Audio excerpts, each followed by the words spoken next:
This event is the fairest of fixed ops. Welcome back to the Knights of the Fixed Ops Roundtable event. Catch up on everything new with Fixed Ops with the Fixed Ops magazine panel, up next.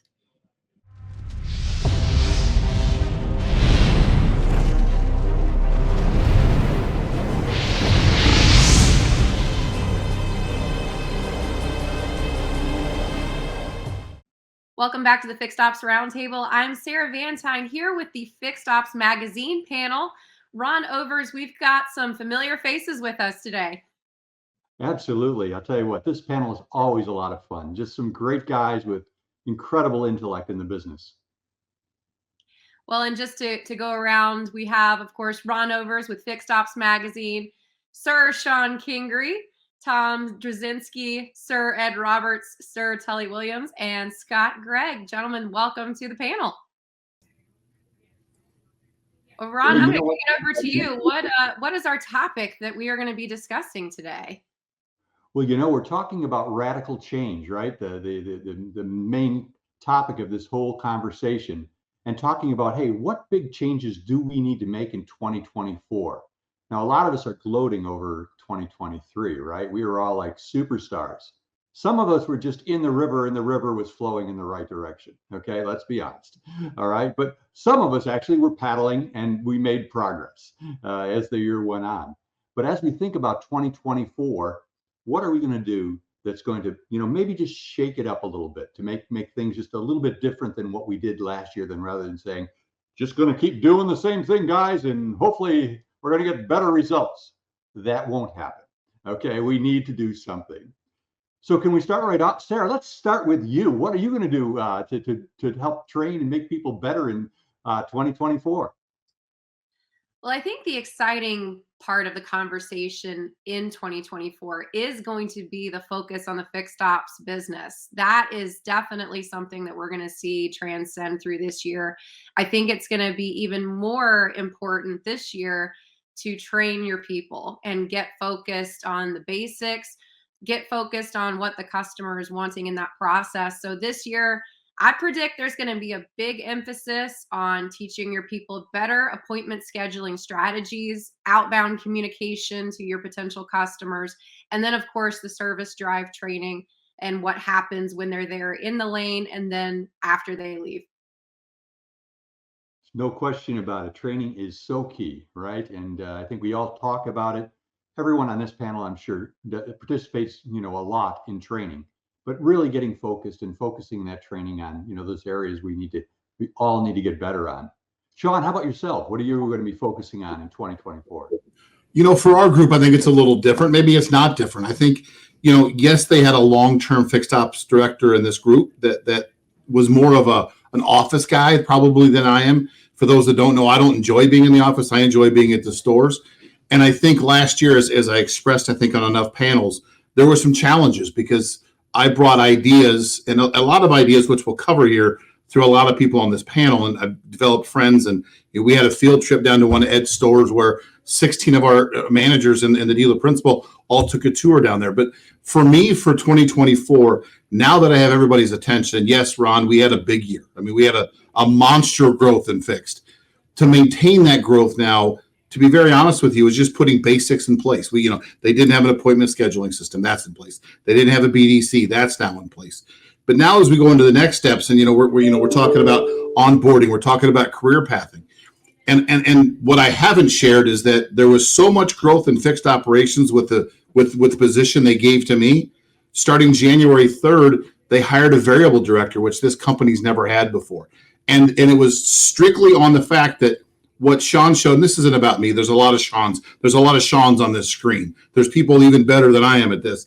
But what it brought was if you focus and you're razor focused on the process every day and holding people accountable, is the growth. So again, mine is percentages. I'm focusing on percentages, and we're not going to go to hours per RO. We're getting Ed and I and Tully are taking those out of Evan, and effectively we're taking those out of the equation. But now it's going to be process based on percentages. We're going to manage by the numbers and back into the numbers. How many hours does it take a day to make a profit? And I'm going to be honest with you, out of our 8 stores, nobody ever looked at that before. On the parts side of it, what is a 40% hold margin relate to on the bottom line. So for us, it's all about numbers and growth.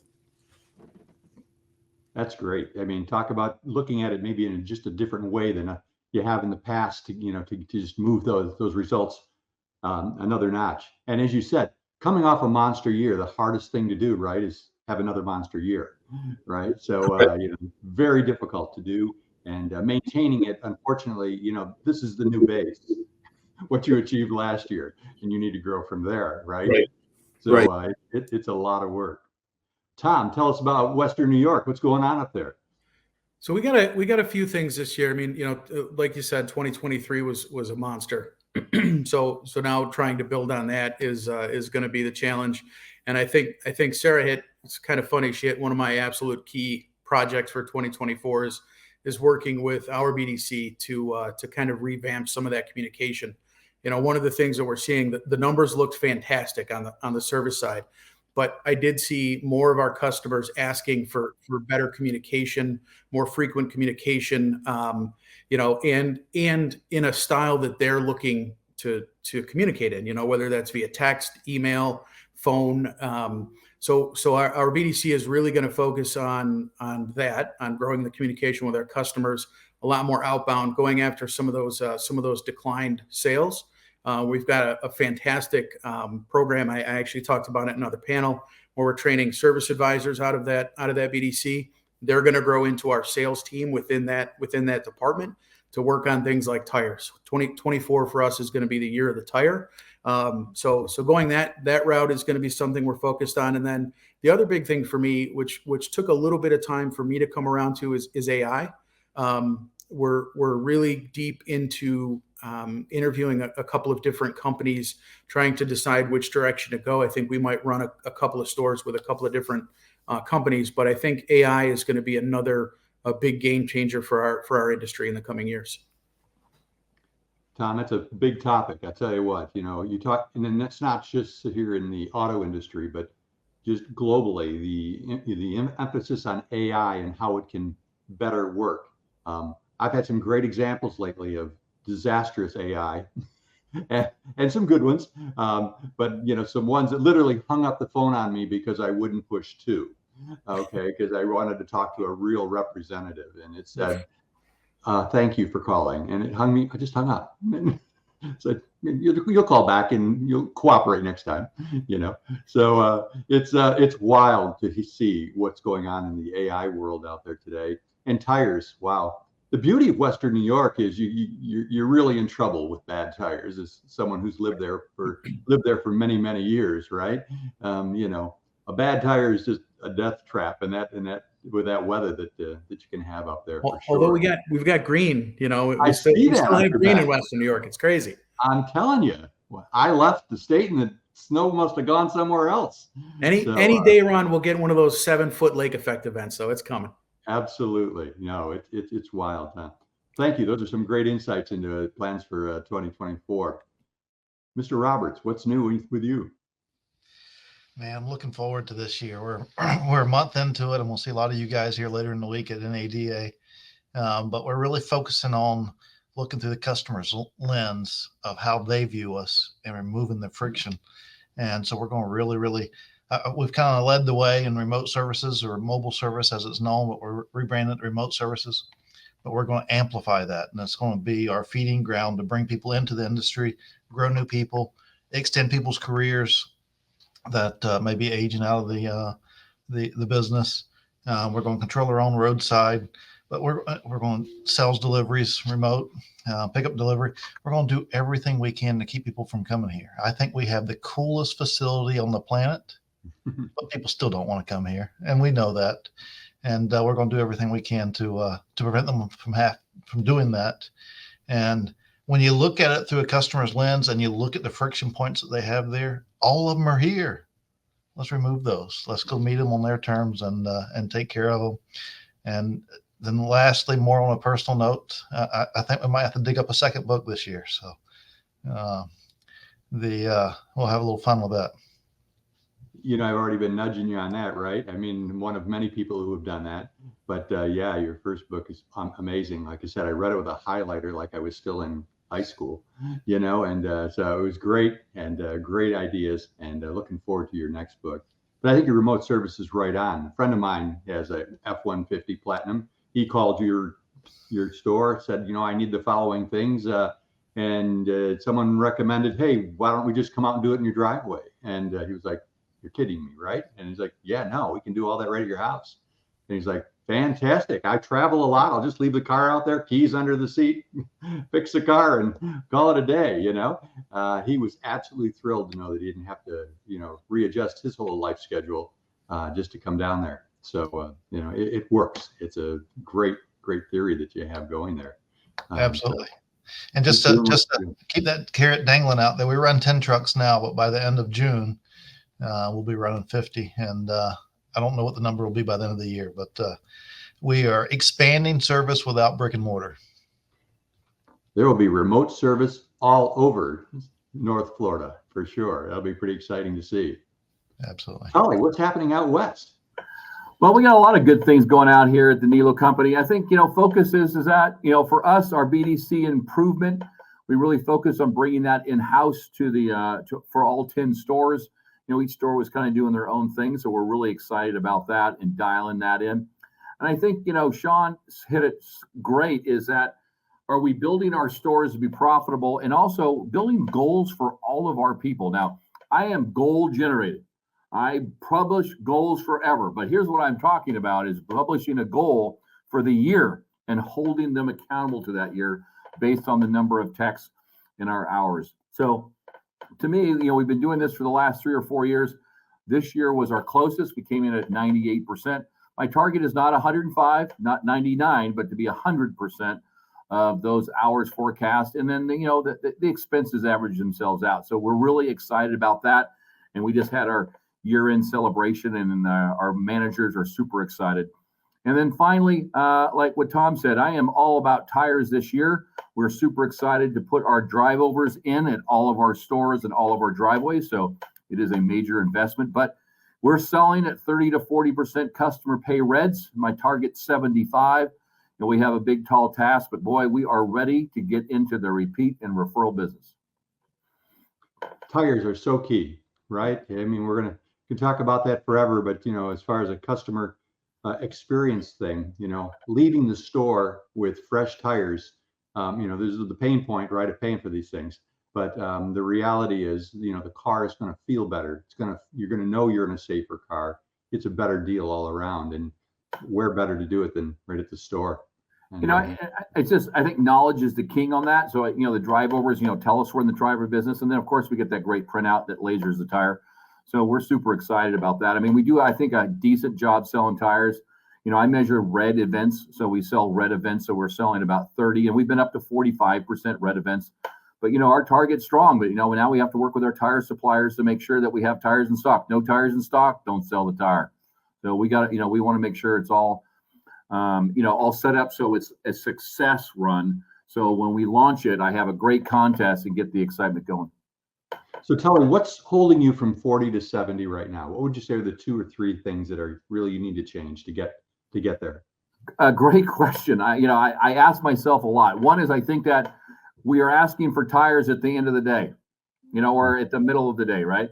You know, we do have quick lanes in some of our stores, but, you know, a lot of times is that, you know, it's part of the pile, you know, of stuff that we're asking for. You know, we have some great brands that break a lot. God bless America, right? So, you know, tires, I think, are kind of an afterthought. I feel that if I drive over the machine, it prints it out, and I can present a tire to the customer, or at least tell them that we're going to give them a price on the tire right up front. I feel that we can go from that, you know, that 40s to 70s is where our target is. And I think that, you know, that education, as we've done with inspections, every car comes in, we get inspection. They all know they're going to get a tech video. Guess what? Now they all are going to get a tire report, and it's going to be common knowledge. If the car has a mile on it or a million miles on it, it's the same process through the driveway. And, you know, it'll take a learning process. I believe my goal is 75. I want to target that by the end of the year. I'm hoping to hit it by July.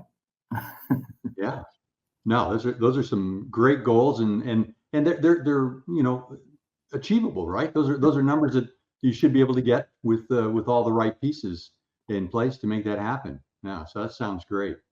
Scott, Gregg, tell us what's going on out in the desert. What's going on out there? Ron? Well, it's not too warm here right now, but warm enough. I'll take it. Like everybody said, 2023 was definitely a monster year, great for fixed ops, and I think 2024 is going to be even better. And we're working hard to make the changes and adjustments to make that happen. Training is going to be a huge thing. And once you get your people trained, and you've got to hold them accountable, and you've got to inspect what you expect. So that's what we're working on. BDC had staffing issues, the past few years, like everybody has, but we're finally fully staffed in the BDC, and we're really ramping them up, getting the outbounds going, and calling the decline services, things like that, getting that going. Just like everybody else said too, tires are huge this year. We've had a big push on tires for quite some time, and we're going to push that even harder for 2024, because that's where it all starts at. That's your big retention piece, is tires. They'll get their car serviced where they buy their tires. So you want to always keep that, and they typically buy tires from whoever offers them to them first. So we want to be the ones that offer them to them first. Yeah, that's communications, another thing, really trying to get the communication between the departments, and then also with the customer. Probably a big complaint in 2023 was not being able to get in touch with someone at the dealerships. We're working on that. We're also looking at AI, like Tom said, to maybe help with that, and trying to put it all together so we can really have another killer year. And I think it's going to be all about fixed op again, for sure, for 2024. It does look like fixed ops is another 20, banner year ahead if we get it right? Because we know they're not going to build 20 million new cars, right? That's not going to happen. Probably not going to build 15 million new cars, right? Because the reality is they like a little tightness in the supply. It makes good sense for them, keeps everybody's profit margin where they want it to be. Right. There's some good variables there that make some sense to do that. But we have to look at, how do we, and Ed, I think you said this best before, and it's really, we all talk about retention tools like tires, but really it is the defection points that you just got to remove from the equation. We talk about retention like, well, we've got to keep this guy because, he's ours, right? He's not yours. He's everybody's until you make him yours. And how you do that is you got to take all those points where you'd say, I'm not going there because, and make all of those go away in his mind, because a lot of them are just in his mind. It's too expensive. They take too long. Their 20-minute oil change takes 2 hours and 20 minutes. It's all those things, and you say, oh, let's fix those things. So those aren't really what's going on. Ed, what do you see in that area, the defection versus retention? Well, if we touch on those defection points, then certainly we're going to retain more. And so focusing on tires, I love hearing that. And then I got to circle back on two more things there. He said it's going to be another year of fixed ops. And as you know, Ron, here in North Florida, there's a saying that says it was always the Jags. Well, it was always fixed ops, just not necessarily got the attention that it was supposed to. And then the next level of that loyalty piece for us is just focus on removing those friction points, no matter where they're at, removing those friction points for our customers so that they want to do business with us rather than have to do business with us. Yeah, I was down at a conference with Toyota and talking with people down there, and their little secret is customer experience. Okay, this is their secret. Okay, they keep their customers happy. Okay, and when their customers are happy, even when something goes wrong, they're still kind of happy, okay, because they got taken care of really well. So as silly as that sounds, here we're sitting with our big brands, and we can learn from one of them that just said CX is everything, man. And if you're not delivering on CX, the rest is silly. You're just playing a game that you're going to lose, and you really need every day to make them better. Any good CX stories you got that, customer experience stories that make sense? Tully, do you have anything you could share? I think that, the biggest thing we did is that, and this is probably maybe last year or even the year before, is that, you get rid of the cashiers.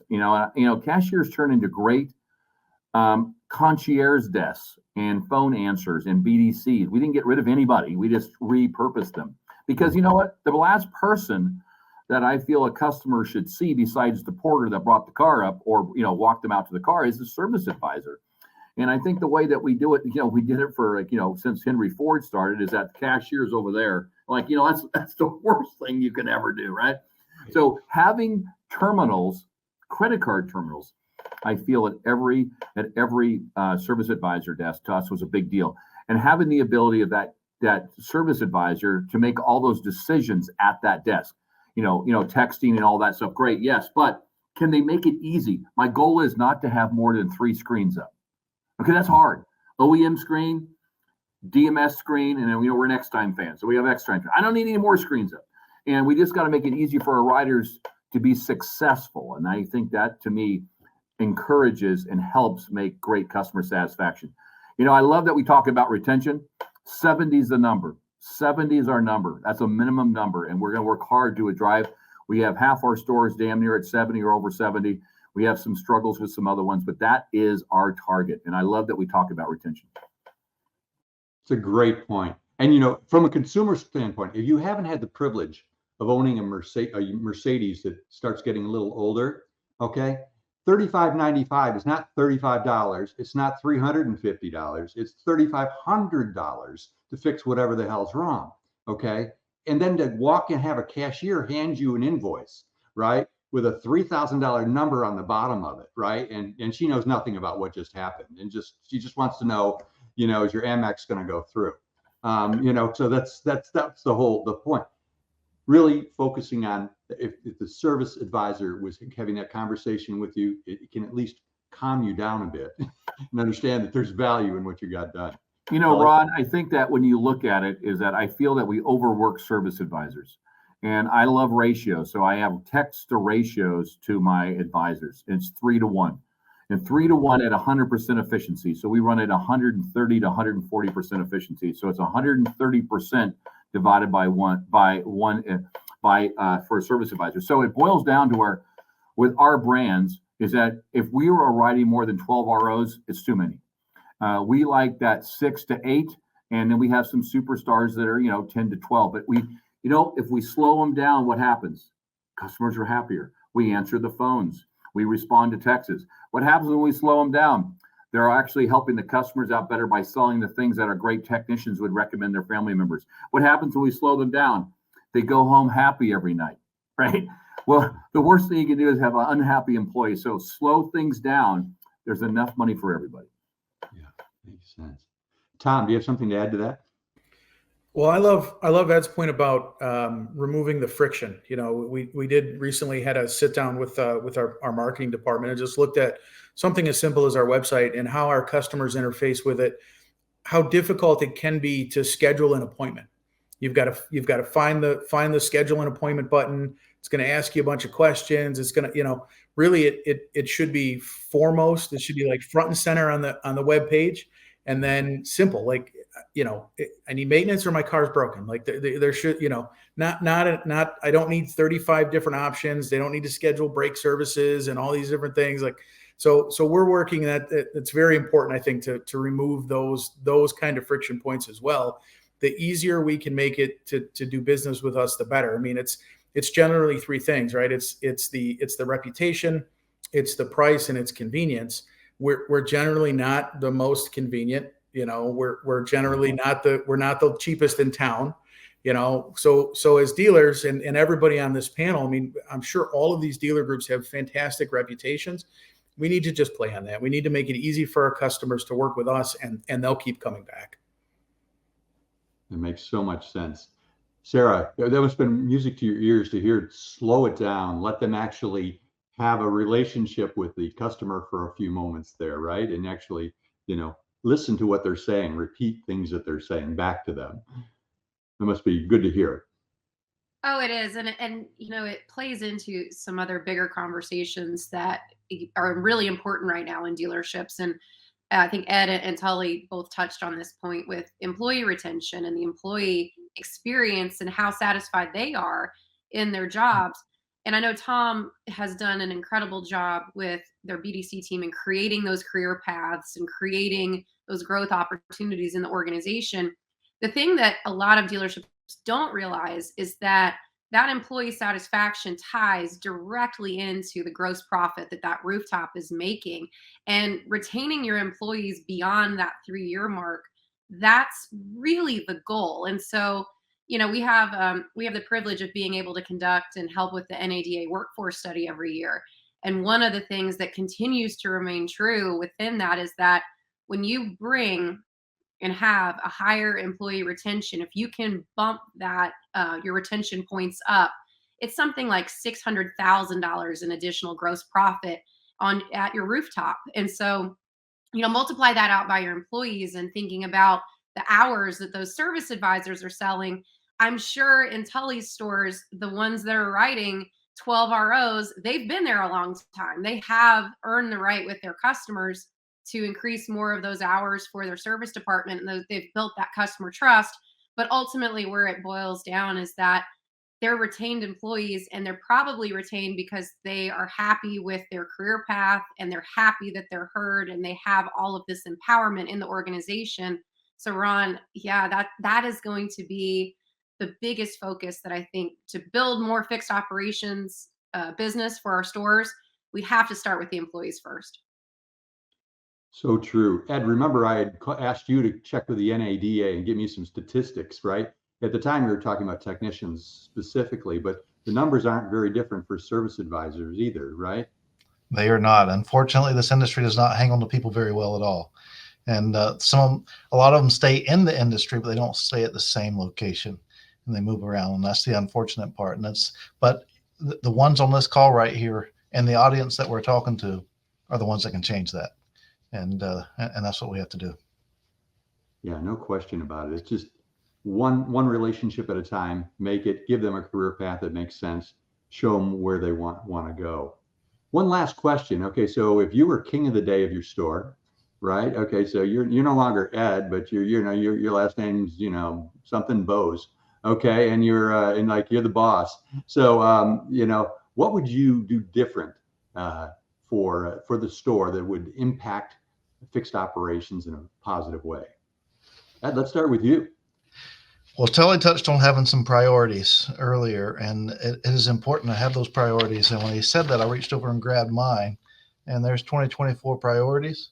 And not only is it priorities, but they're all assigned to ones. Different ones pick the ones that they could work on. They're all time bound. And if there was one thing that would change it, some of these time standards that we have here to accomplish those priorities are a little stretched out. I want to narrow that window up because we've made them a priority because they're important, and they're important to our customers, and they're important to our employees. So the faster we can respond to things, the better. Makes sense. How about you, Tully? If I was the Mr. Nilo, I would try to do more employee activities. We do have a Christmas party. A lot of times we'll have a picnic, but I feel that more store get-togethers, more barbecues, more events that bring the families together. A lot of times we'll have lunches with the employees. How do we have fun together? Because when we're fun together, that means everybody likes each other. They're happy where they work. So I'm all about how do we have fun at work, but how do we get involvement from the store and then multiple stores together as the Nilo family? I would love to spend tons of money on that.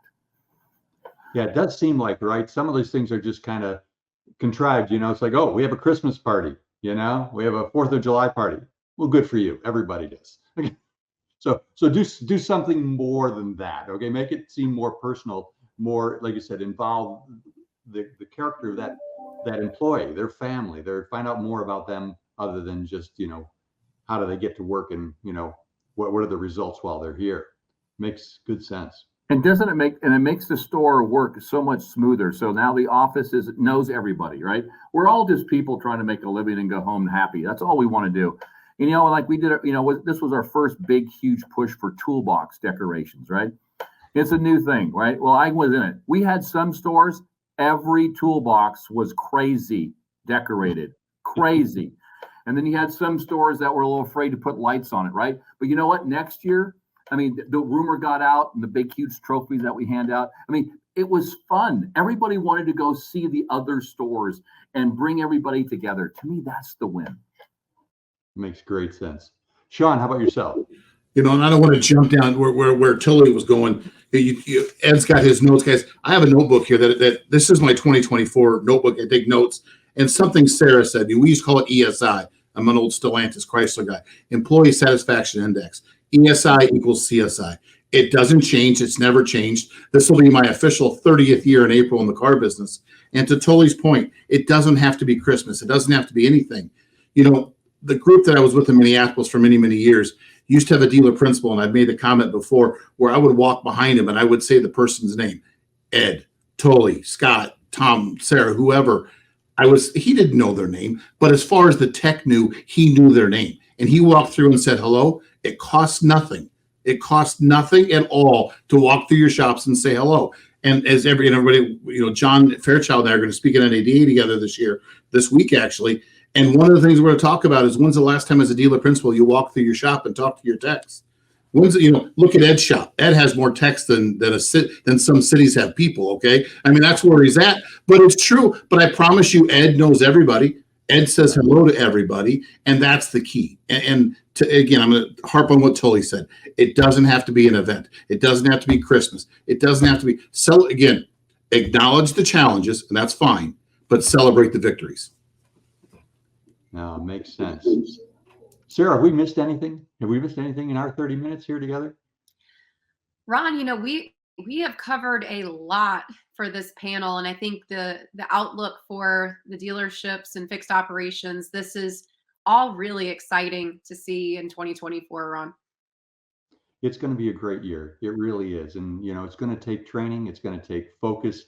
It's going to take the yellow pad that Shon has up there. It's going to take, you know, Ed's nicely indented quality outline for his, you know, 24 plan. But we're all going to have, you know, a plan of action, because we can't float through 2024. We're going to have to paddle hard to make it all happen. And thank you all. You guys are a testament to who are the best in this industry. And thanks for getting together. Appreciate it. Thanks for all you do for the industry as well, Ron. Thank you. You know, Fixed Ops Magazine, I hope you're getting your copy. You know, It's probably the biggest bargain on earth, right? It is free, right? FixedOpsMag.com. Get signed up, get your magazine coming. And you know what? There's always great, insightful articles in there, and you know, new things to look at. So, and Ron, can someone submit a request to write an article for your magazine? Boy, I'll tell you what, I'm always out there looking for great article writers, right? And you don't have to be perfect. You know, that we have great editors that can really take your ideas and make you look brilliant. That's what our hope is, right? We try to make every article make the author look like they got it together. And most of the time they have great ideas. They just, you know, the pronouns are a little messed up, or they're a little, and we fix it all, you know, we make it right. And, you know, the bottom line is it's fun, it's exciting, and it's great to see what's really going on out there. So sure, we'd love to have articles. Ron at FixedOpsMag.com. Send me a note, and I'll give you the guidelines on how to do that, and love to have an article written by you. On behalf of Ted Ains and the Fixed Ops Roundtable, this was the Fixed Ops Magazine panel. Special thanks to Ron Over, Shon Kingrey, Tom Druzynski, Ed Roberts, Tully Williams, and Scott Gregg. Stay tuned. We've got some exciting sessions coming up next. Thanks, Sarah. Do you have a great product you want to get in front of auto dealers across the country, and specifically their fixed ops departments? You know, their service, parts, and body shop. For over 15 years, Fixed Ops Magazine has been putting service-related products like yours in front of franchise auto dealers across the country. There simply is no better way to reach every dealer in the USA all at once. Hi, I'm Ron, the publisher of Fixed Ops Magazine, which is both a digital at fixedopsmag.com and print magazine that reaches out to over 38,000 subscribers who influence what products are purchased in the over 16,000 dealers across the country. Fixed Ops Magazine may even publish your article about a topic you are an expert and have a real passion for in this industry. Every article has the author's contact info so they can reach you. Write an article, run an ad, and an e-blast. We call that our bundle for success. You won't believe how great a deal it is. So to get started, call, text, or email me and I'll tell you more. We are 100% devoted to the franchise stores, so we don't waste your time or money. We are laser focused on your prospects. Fixed Ops Magazine, the #1 way to get your product in front of auto dealers today. www.fixedopsmag.com. Ron at fixedopsmag.com. 714-803-5476. Fixed Ops Magazine, the #1 way to get your product in front of auto dealers today.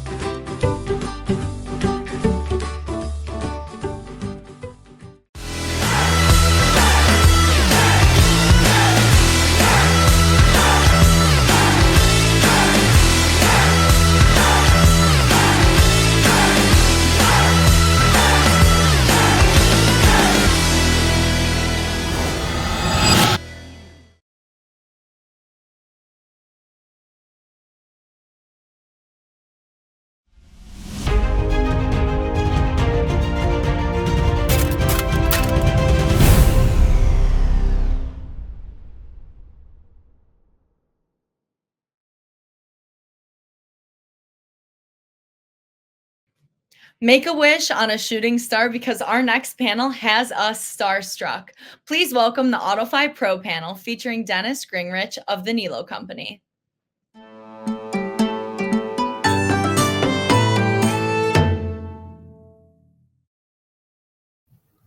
Welcome back to the Fixed Ops Roundtable. I'd like to welcome back Dennis Gingrich, our good friend from the Nilo Company, who today is a double agent with AutoFi Pro. I'll let him explain it. And the Superstar retail panel. Dennis, I'll turn it over to you for the introductions. Yeah, thank you, Ted. Thanks for hosting this great event. Always a great thing what you do for the automotive industry in general. But before I get to me, I really want to get to these great guys on the call. All three of these gentlemen have had a huge impact in my life. I'm fortunate enough to work with all three of them in different capacities. But I really wanted to, start with David, give him a nice introduction. He's a finance manager here for us at the Nilo Company. We've done a few things together on the AutoFi Pro front, but he's a top tier performance when it comes to F&I. But he's got one unique thing that I've never really had an opportunity to work with. He was actually a service advisor but prior to becoming a finance manager. And from all I've heard, and it's no surprise, he's an amazing performer. He works at our Porsche store and has done some stuff at some of our stores here at the Nilo Company. So welcome, David. Thank you. And then, number two, Mr. JD Dantzler, general manager out at Manly Hyundai.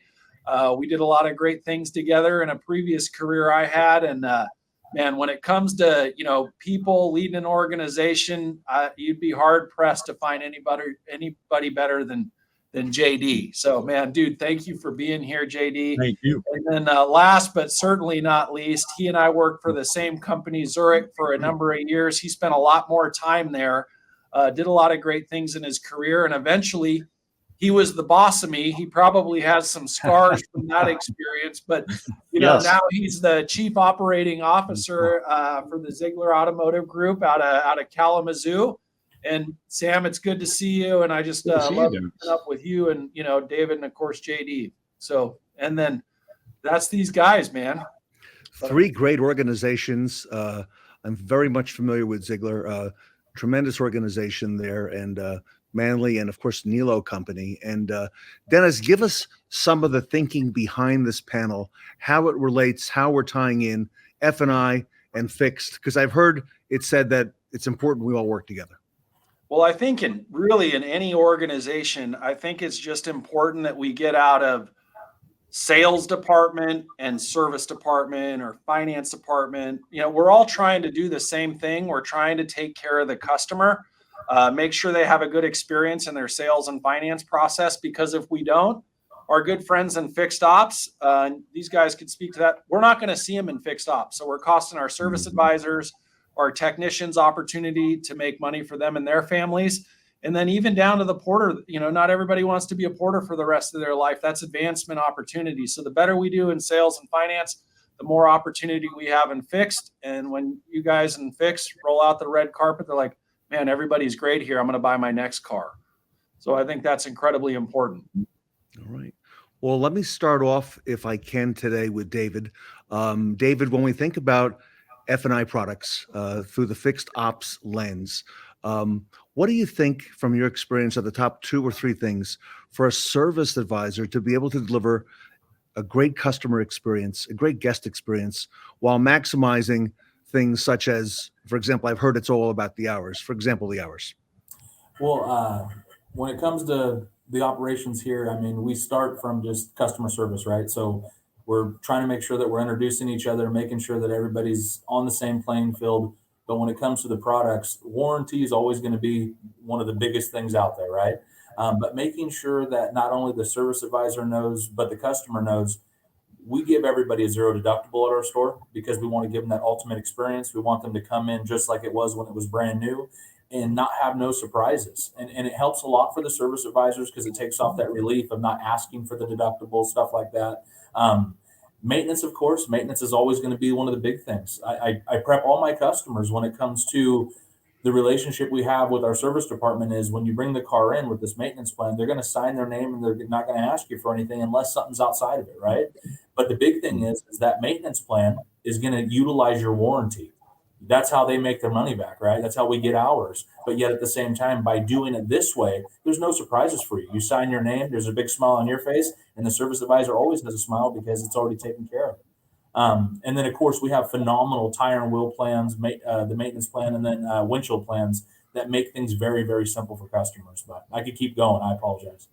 No, fantastic. Great information. JD, from your point of view, top 2 or 3 things for a service advisor to deliver a great customer experience.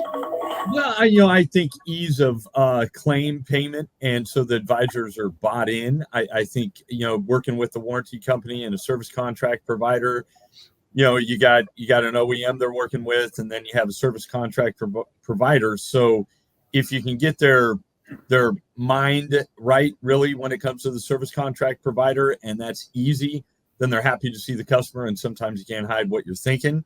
So if they're thinking, hey, great, there's going to be easy, and they're not even complaining to me about payment because they're paying for it, etc., then it works really well. And JD, I think you're spot on. And I think back also to the customer coming into the service advisor who purchased an extended service agreement, not having there be a delay as to which one did you get, and being, very authoritative and very upfront. So I like that a whole lot. Absolutely. Sam, from your perspective, top 2 or 3 things. I would add to what has already been said. So David, I loved what he said about the ultimate automotive experience. That's part of our mission statement, part of our DNA. And I think for there to be a great experience in service, it starts with training finance and salespeople to make the right promise. So it's interesting. Sales makes the promise. Service keeps the promise. It's almost like a Seinfeld episode on the rental car episode, right? Anyone can take a rental. It's actually having the rental car available. And in service, anybody can sell a service contract. Anybody can make the promise of coverage, but doing it well, professionally, accurately, and then setting up service to win. We all know that if that relationship retains in service, that customer will come back again and again and again and again and enable us in sales to continue that ultimate automotive experience. So a good product is table stakes, but the people process is, I think, a huge difference maker. Ooh. And Sam, you speak to that with great experience also with the Zurich background as well, you and Dennis. We had some background, right, Dennis? Just a little bit of background. Just don't tell them some of those scars on this. Yeah, no scars. Dennis, do you want to weigh in on that as well? No, I couldn't agree with these guys more. I mean, at the end of the day, Sam's exactly right. Sales makes the promise, service delivers on the promise. And at the end of the day, I think it's our obligation as an industry to provide, just a great product, but, support the people that are going to make the product do what we said it's going to do. And I just think that, that comes down to, training and coaching, and there's a lot of moving parts in the automotive industry. And, some departments, they can get left behind in the what's going on in the bigger picture. And I just think it's up to the leaders like JD, Sam, and, guys like David that are in there to make sure that our fixed ops departments are prepared to meet the customer and give them the experience they deserve. Because as an industry, we owe it to ourselves to clean up our reputation. And I think doing what we're talking about is a great first step. JD, let me ask you, setting aside PVR, with respect to fixed operations, what do you feel a good job looks like for an F&I provider? Again, setting that PVR aside. Well, I mean, a good job for the F&I provider is just what we talked about, coaching on the advisors so they know they're supported, making sure they have, quick and available support to them. I also think, it goes back to coverages. I think all of us agree that, the higher coverage is always the way to go. I mean, we don't sell anything, but because it is that customer experience. So I really think it's that coaching and training and understanding the why behind it, and really kind of showing everybody and kind of explaining to everybody what role they play in that customer journey that we want to happen again and again. And JD, when the customer comes back, typically the communication is going to be with that service advisor. They're probably not going back right away to this salesperson, with some exceptions, but it's that service advisor who's going to be talking to the majority of those customers later on. Absolutely. Sam, our attention. Yeah, exactly. Sam, your thoughts?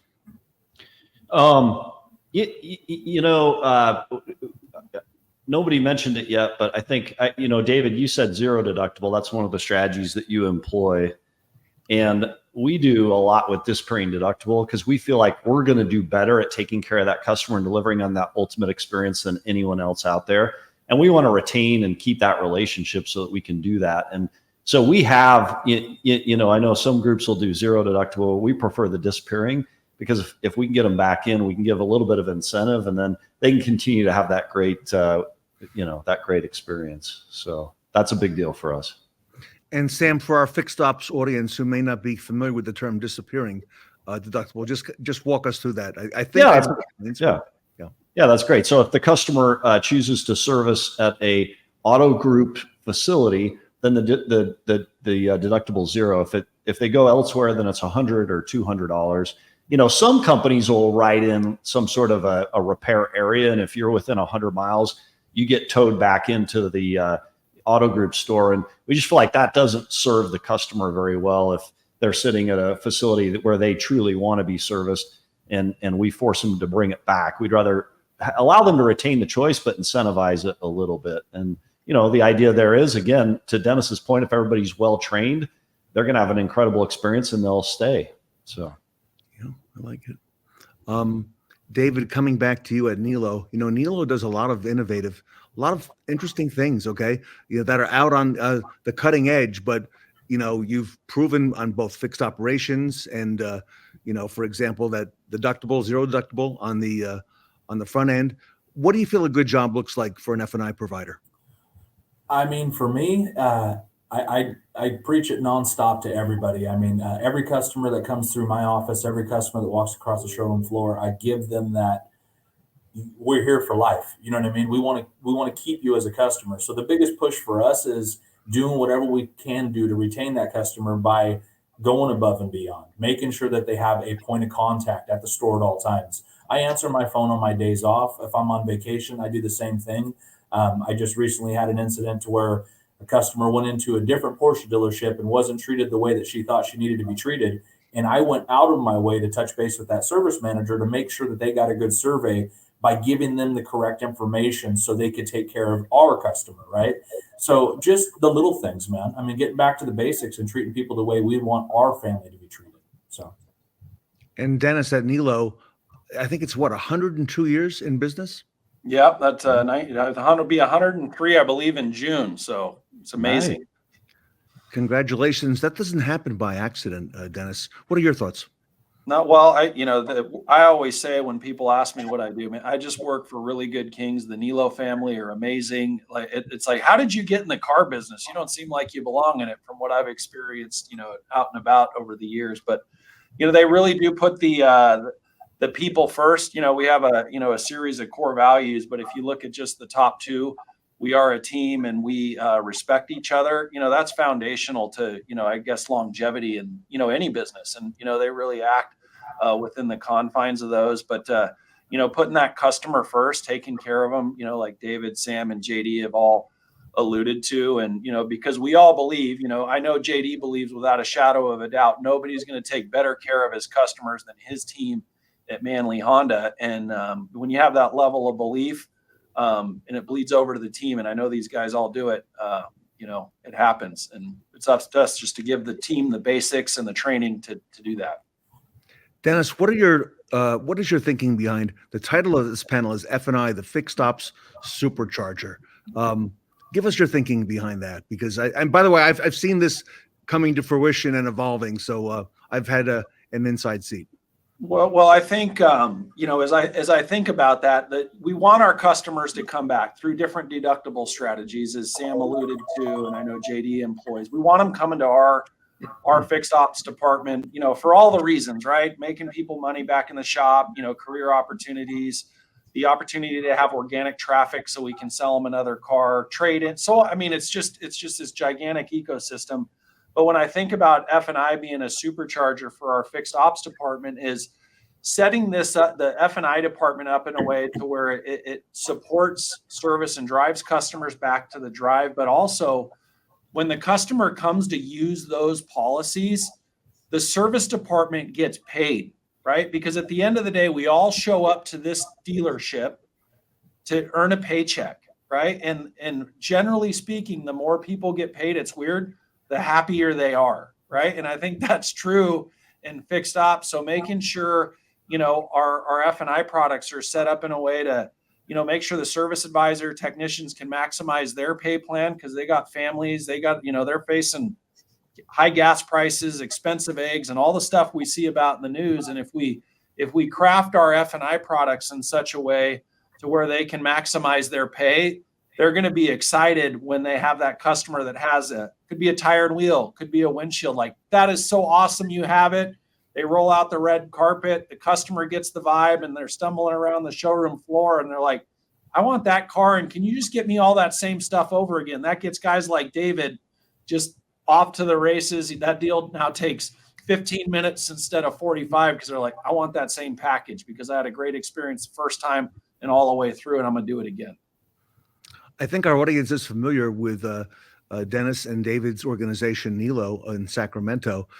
Sam, just for some color and some background, give us the geography and perhaps the franchises, rooftops at Ziegler, just so we know. Yeah, so we're located in the Midwest. We're about 2,700 employees spread out across 4 states, 42 stores. Our most recent acquisitions were a couple Subaru points in Indiana, including Lafayette, Indiana, which is the closest Subaru point to the manufacturing plant for Subaru. So it was started in the 1970s by Mr. Harold Ziegler. It's been run by his son for the past couple of decades, and he's blown it up from I think 4 or 5 points to over 40 points. So we have franchises from BMW, Mercedes-Benz to recent acquisition of Kia. We've got Hyundai, Toyota. I mean, we've got a very wide, I think 80 some odd franchise agreements as they sit today. So it's a fun business. Is there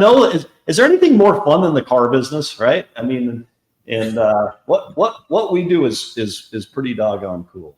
So you've got a lot of responsibility there as heading up that group. And Sam, I will tell you that you mentioned the Subaru franchise. We had, before he retired, we had Tom Dahl on here several times and talking about the importance of making sure that sales to service, not only the handoff, but to make sure that continuity exists. Sam, let me come to you. How important is it for fixed ops to ensure that customers are sold the highest level, the best level of coverage at the time of sale to help drive that repeat and referral business, which we all want? Well, like I said, so sales makes the promise, right? Yeah. F&I delivers on that, or service delivers on the promise. It's terrible if the customer thinks, quote unquote, it's all covered, only to get back into service and have to have them reveal the bad news, right? There's going to be frustration anyway when a car breaks down. It's best to just set it up so that, they have the best coverage possible. And I worked with JD back in my prior life. I mean, here's a guy that does it right. He connects and trains with his people so that there's not ever a question. We're going to do it right every single time. And I think we at the Ziegler Auto Group we share a similar strategy, which is our policy is you've got to sell the highest level coverage level possible. We've got to be trained. We've got to be very thorough with the customer about what's covered, what's not. And then we've got to have an incredible relationship with service so that service and sales are communicating about how to care for that customer. And if we run into a problem, let's find a way that favors the customer to resolve that. In our industry, everybody I've been a part of the auto industry since the late 80s, early 90s, and forever there's been this concern in the world that computers and technology and AI is going to remove the human element. And it just will never, ever, ever happen completely so long as there's people like JD and our auto group and others doing what we do, because technology and AI and other things will help inform us and help us deliver better information to our customers. But there's no way anybody can connect like JD can connect with his salespeople, his service team, and then in turn with that customer. And if you have that set up and that mindset set up, there's no way any of us will ever lose. So well said. Highest level coverage we want. JD, it is a people business, isn't it? It really is. And I think, as far as we're always talking about sales to service, it's service to sales too. Yeah. So when you're really looking at it, service to sales, and you start getting them involved, we have, a lot of focus on our upgrade department out of service, but those advisors are getting paid, for that upgrade deal. So you have a lot of synergy between sales and fixed because of it. And you have a lot of pride from the, service manager and service director. It was like, hey, we sold this many cars out of our service department, and they're going to get that recon, and it's a nice entry point for a new Honda or a Hyundai customer. Great point. In fact, David, I mentioned sales to service handoff. We recently did a panel, David, on the service to sales handoff. Okay, the other way. All right, as JD was mentioning it, and the importance of that. Tell us a little bit, David, how the importance of making sure the customer has the highest level of coverage at time of sale to drive that repeat business. I mean, you guys couldn't have said it better. I mean, from me to you, when it comes to our store and our stores in general, we're trying to make sure that we have those connections from service advisor to sell, not only from salespeople to porters, finance guys, management, everybody be involved, everybody being an owner. That's the biggest thing, right? Protecting the store, being an owner, and taking care of the customer. We try to keep really good relationships between the service department. If they're bringing over a car that basically saying, hey, this thing is way up on bill, what can we do to get this customer back into another one of our vehicles? I mean, it goes both ways. You know what I mean? We're constantly working with each other to figure out how we can help each other. But just that relationship, man, stopping in, saying hi to your coworkers, letting people know you're 1,000,000% there for them. Yeah. I mean, for us too, you guys were talking about like just making sure that they understand coverage, what we sold, what we have. But Dennis was one of so far as to giving them access to see what we have. But I still tell them, hey, walk in my office. I want to be involved. I want to know who you got there. I want to say hi. I mean, just giving them that extra care and showing them that we go the extra mile no matter what at all times. So, Amen. Dennis, there are a lot of F&I agencies, a lot of F&I providers out there. I don't know too many that are associated with a successful dealer group. I recently learned that the Nilo company, I mentioned earlier, 102 years we talked about in business, is in the unique position now of having their own F&I company, AutoFi Pro.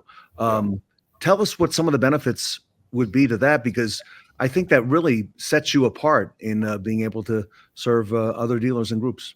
I think thinking back when we went through the change, because we had a good provider and there was nothing wrong with the provider, but sometimes they're better, and we learned really what we liked, but we also had a couple things that we wanted a little bit more of, change things up just to make the customer experience easier and better.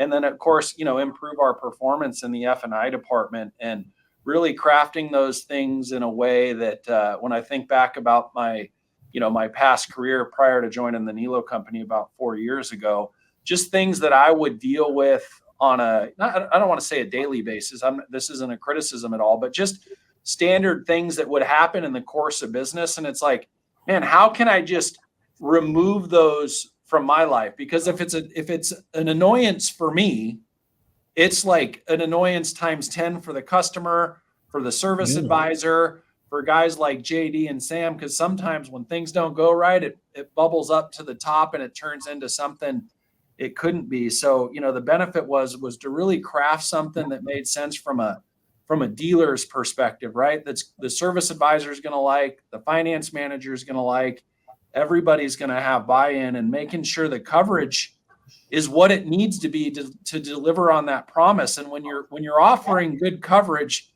the finance managers, it costs more, right? And this kind of brings it all back into training, is the F&I managers that aren't trained properly and can, encourage or convince the customer to spend the extra dough to get the great coverage.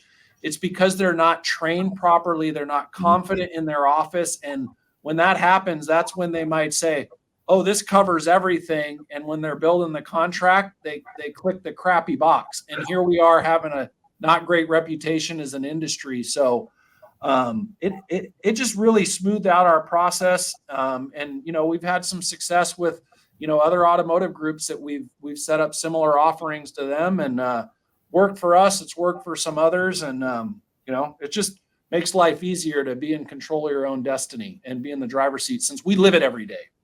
You do. I like that. Everybody, if I could, one last question today. I'll do it as a lightning round. You've got about a minute to answer. I'll start with Sam. We'll go over to JD, bring it over to David, and have Dennis bring it home. There's a lot of pressure, Ted, by the way. Lightning round with I got you. This is good. You like that? Music. It's pressure. Yeah. Well, hey, why not? Thank you, Sam. Sam, if you would, for the lightning round, maybe a strategy or two that you've implemented at your organization to help drive repeat and referral business. That would possibly include, some of the F&I offerings in there, if possible. What something that you've done that you'd like to share with the group to help drive that repeat and referral? One of the biggest is maintenance, having a good oil change, tire rotation strategy where, if I buy a Chevy at the Chevy store, they can take it to Hyundai because geographically it's closer. They can have that ultimate automotive experience at another brand. And then when they make that next purchase, whoever they are, they think about the auto group instead of the individual store or necessarily just the brand. So I think that's been a recent great strategy. Disappearing deductible is always good, and there's a whole host of others, but that oil change is good recently. I like that, Sam. I like that a lot. JD, what comes to mind? What do you think? Well, I really think, it's measuring it. It's talking about it. It's praising it. It's customer retention. So, with our upgrade department inside service, the sales people that are exclusively really part of the service department, but they sell the cars out of service and upgrade those people, they actually are able to get involved early. So if they're seeing something not go as well as it should, they know that it is all retention. I mean, their paycheck really revolves around retention. So really when you're talking about it, when you're high-fiving the people about it, like, hey, you just had an upgrade. I mean, when everything is about retention, and I think what we didn't touch base on, to get that customer satisfaction, it's employee satisfaction. Mm-hmm. I mean, I know Dennis with the Nilo group, he has a lot of it. Sam, I'm sure with you there, you have a lot of it. But when you have longevity, because you have satisfaction, then what I've noticed is you can have a vision of a future. So as an F&I guy, you're not going to want to sell the lower coverage because you're going to see the customer. So when you have that longevity and you have that vision and you have the really buy-in to the success of the company and what it means to everybody involved, then if everyone's understanding the role they play and how, like Dennis mentioned, hey, porters benefit from it. I mean, the success of an organization, everyone is going home feeling safer And if it's shrinking, they're going home worried about getting laid off. So really, when they understand the importance of all of it, and I think with what we're looking at in 24, unsurety, about the economy and what it's going to do, that service to sales process and retention is really the baseline of everything we focus on. With the 55% return to market, you can kind of already know what you're going to sell in a month and then have to find that much more to get to where you need to go. But it does start with that service to sales. JD, I'm taking good notes on everything that Sam, yourself, David, and Dennis is saying. Come back to that upgrade department. That got my ears perked and the antenna up. Explain that. Tell us about that. Well, it's really a commitment of a group of salespeople with their own department that is looking at every single RO, not necessarily using the software, but taking every RO from every service advisor, analyzing it, introducing themselves, and it's more of a cell phone type of business because everyone's upgrading their cell phone for another 10 to 20 bucks. Sure. So it's just what we do here. We upgrade people, they get more technology for a few more dollars. And that way, especially right now in 24, you get the trade because used cars are very hard to come by. Yeah. Trades are the most important thing. And if you've been maintaining the car, then that trade and the used car manager is probably going to be happier with the recon too. Yeah, that's the car you want. It absolutely is. David, same question for you. Something you'd like to share that has helped drive repeat and referral business? So I could say more than anything, back to the basics, talking to your customers, letting them know when it comes to, we go back to CSI. We all have CSI, right? So just letting these customers know how much we truly care about them. Being personable with them, making sure that they have a point of contact to me, to someone here at the store, letting them know at any point in time if they can't make an appointment in service because the phones are ringing off the hook, contact me. Let me walk over there. Let me make sure that you're taken care of the way that you're supposed to be.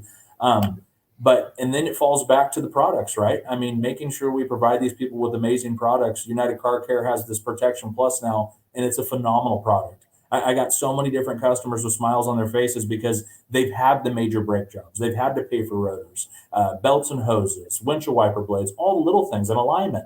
So, I mean, with them putting stuff together like that for someone like me and someone like our service department, it's just a sign of relief. We got smiles on faces every day from the service advisors, from the customers. I mean, you couldn't ask for better things. You know what I mean? And then even with United Car Care Tire and Wheel, it's phenomenal. I can contact a customer or had a customer contact me from San Diego. They're at their service department. The service department's like, I don't think any of this stuff that you're saying is covered. I get them the right information. They call me and they were like, who is this and how is this happening? So the industry's changing. I mean, there's people out there making stuff happen that's making it better for our customers, better for our service departments, and better for our repeat and referral. Dennis, great job in putting this panel together. I knew we wouldn't have enough time today. We're going to have to come back and do this again, Dennis. Yeah, well, I'm lucky they joined. They must have felt bad for me or something. I'm really grateful to have these guys. They all made a big impact in my career, and I just appreciate having them here. Anything you'd like to share, Dennis, and then how we can learn more about AutoFi Pro? Yeah, first of all, again, just thank you everybody for tuning in. Ted, I appreciate what you do for the industry. JD, a lot of people talk about an upgrade department. JD actually walks the talk and does a good job. It's consistent. It's just to witness it is impressive, JD, and obviously the organization as a whole. But we're not only am I the sales and finance director here at the Nilo company, I'm fortunate to run this agency, AutoFi Pro, with the Nilo family. And if there's anybody out in the industry that's looking to make some changes to supercharge their fixed ops department and make a few extra bucks in the F&I department in the process, holler at your boy. I'd love to talk to you. All right. I want to thank the all-star expert panel, JD at Manley, David at Nilo, Sam at Ziegler. Great to meet all of you, by the way. First time here on the Roundtable. Excellent panel. Dennis Gingrich, what can I say? Fantastic job. Congratulations. Best of luck to you at AutoFi Pro. Dennis, I'm going to invite you back at the next event and tell us more about some more success stories that you're having out in the field as well. Right on, man. Thank you, Ted. I appreciate it. Thank you, Sam, JD, David. Thank you, guys. I really appreciate you. Hey, thanks, Dennis. My gratitude, and thanks, Ted. Great job, everybody. Everybody, the AutoFi Pro expert panel by the Nilo company here today at the Fixed Ops Roundtable. At AutoFi Pro, we understand the bigger picture. Your F&I department is the heartbeat of your dealership. Your service department, it's the gut health, but that's another story. If your F&I department is underperforming, it can send shockwaves throughout your entire business. Like the smell of fish when Daryl uses the microwave. That's why we take a holistic approach. Starting with the training and development of your people, backed by proven sales processes, we keep your entire dealership in focus. See what we did there? So what is it that sets us apart? It's not our donut delivery service, though that does help. It's our people. We're not your average F&I provider. We're right there in the trenches every day, just like you. We've walked the showroom floor. We've closed the deals in today's automotive landscape, all while driving a culture of compliance. Our team is rooted in today's automotive reality. We haven't just read about the changes, we're living them, and we know that yesterday's experience won't shape tomorrow's success. On average, AutoFi Pro business partners see a 64% lift in their PVR. Do you know what your current fee structure looks like? We do, and those waters couldn't be muddier. That's why we keep it simple with just one single fee. Yeah, that's right, one fee. Go see how many fees you're paying right now. We'll wait. Is your current F&I provider delivering the results your dealership deserves? Learn how AutoFi Pro can revolutionize your F&I department. Visit us at AutoFiPro.com.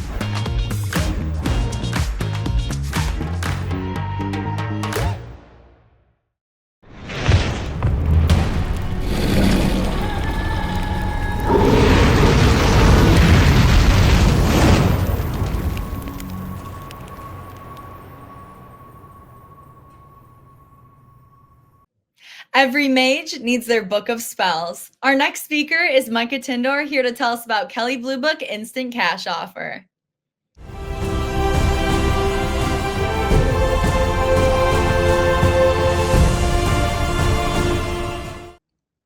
Welcome back to the Fixed Ops Roundtable. Micah Tindor is with us. He leads the Kelley Blue Book Instant Cash Offer business within Cox Automotive, focused on providing the best trade-in solution for dealers, consumers, OEMs, and partners. Great friend of the Roundtable. Micah, welcome back to the Fixed Ops Roundtable. Thanks, Ted. It's great to be here again. What an exciting time, Micah, to be in our industry, huh? All the things that are happening right now. Wow. It is a super exciting time, particularly running into NADA here at the end of the week. We have so much change on the EV side, so much change in inventory coming back online. And now we're running into NADA. Really excited to see everybody there. Swing on by the KBB ICO booth in the Cox Automotive area. Would love to say hi to all your listeners. You know, I would typically ask you for the booth number, but I know that Cox Automotive would be very hard to miss, okay, at the NADA show, Micah. That's right. Just come by the Kelley Blue Book booth. It'll be easy to find. All right. Well, when we chat, you always tend to focus on software and process as the first steps to solving a retail challenge. I want to get your thoughts today on customer pay versus the internal pay battle. I love that topic, Ted, because regardless of which side of the industry you came in on, you always have a point of view on it. If you come in on the fixed side, you're going to feel like variable is preferencing the wrong thing. If you come on the variable side, you're going to feel like fixed is preferencing the wrong thing. Either way, everyone ends up fighting. Half the time, it feels like it escalates up to the GSM or the GM to solve a problem. And what's really interesting about it, I think we're now at a point where dealers can start thinking about integrating some of their technology stacks to help fix ops start to optimize that lift space in advance, particularly if we think about what exists in our tech systems right now. I think that we could start proactively scheduling some of the service hours we need for the used car department by taking a look at the appraisal and pulling out the right pieces of data. You and I were talking in the green room before we got started. I think it's amazing also how the appraisal has, in the last year and a half, it seems, come to the top of the list, Micah.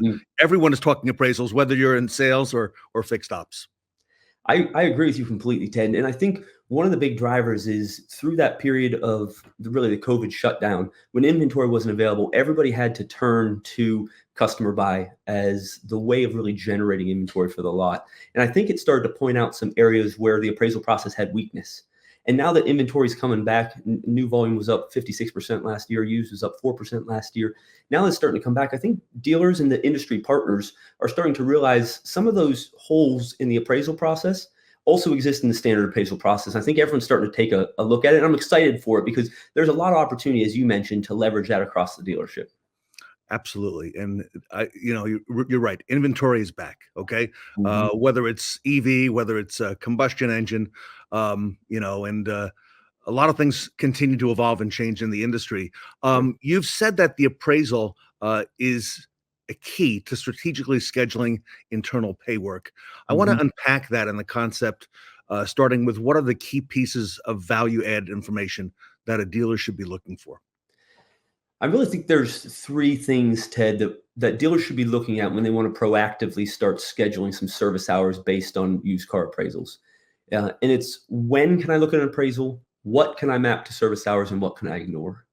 And really, it all starts with, when can I actually look at an appraisal and start to take action as the fixed op department? Because we all know that in the used car department, there are plenty of ways to run appraisals that don't get finalized, meaning you're not going to buy the car.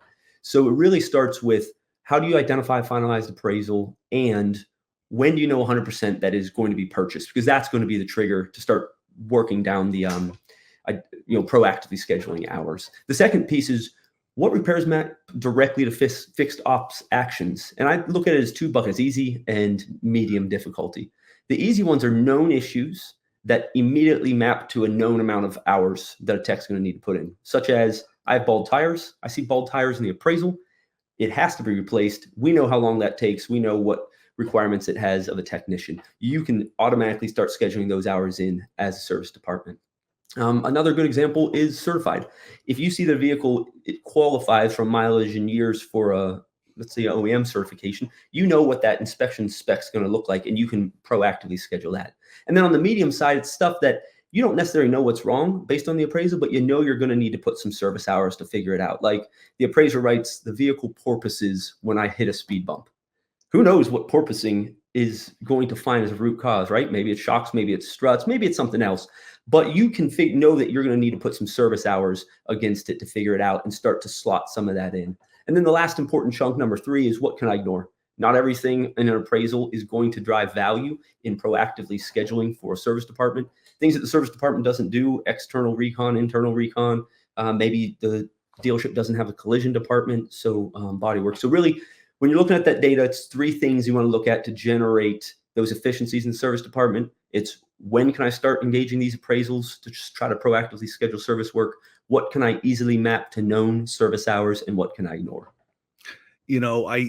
I almost feel that the whole process now with appraisals and reconditioning and the focus on all this, it's almost like it's become a science, Micah, okay, within the dealership. What do you think?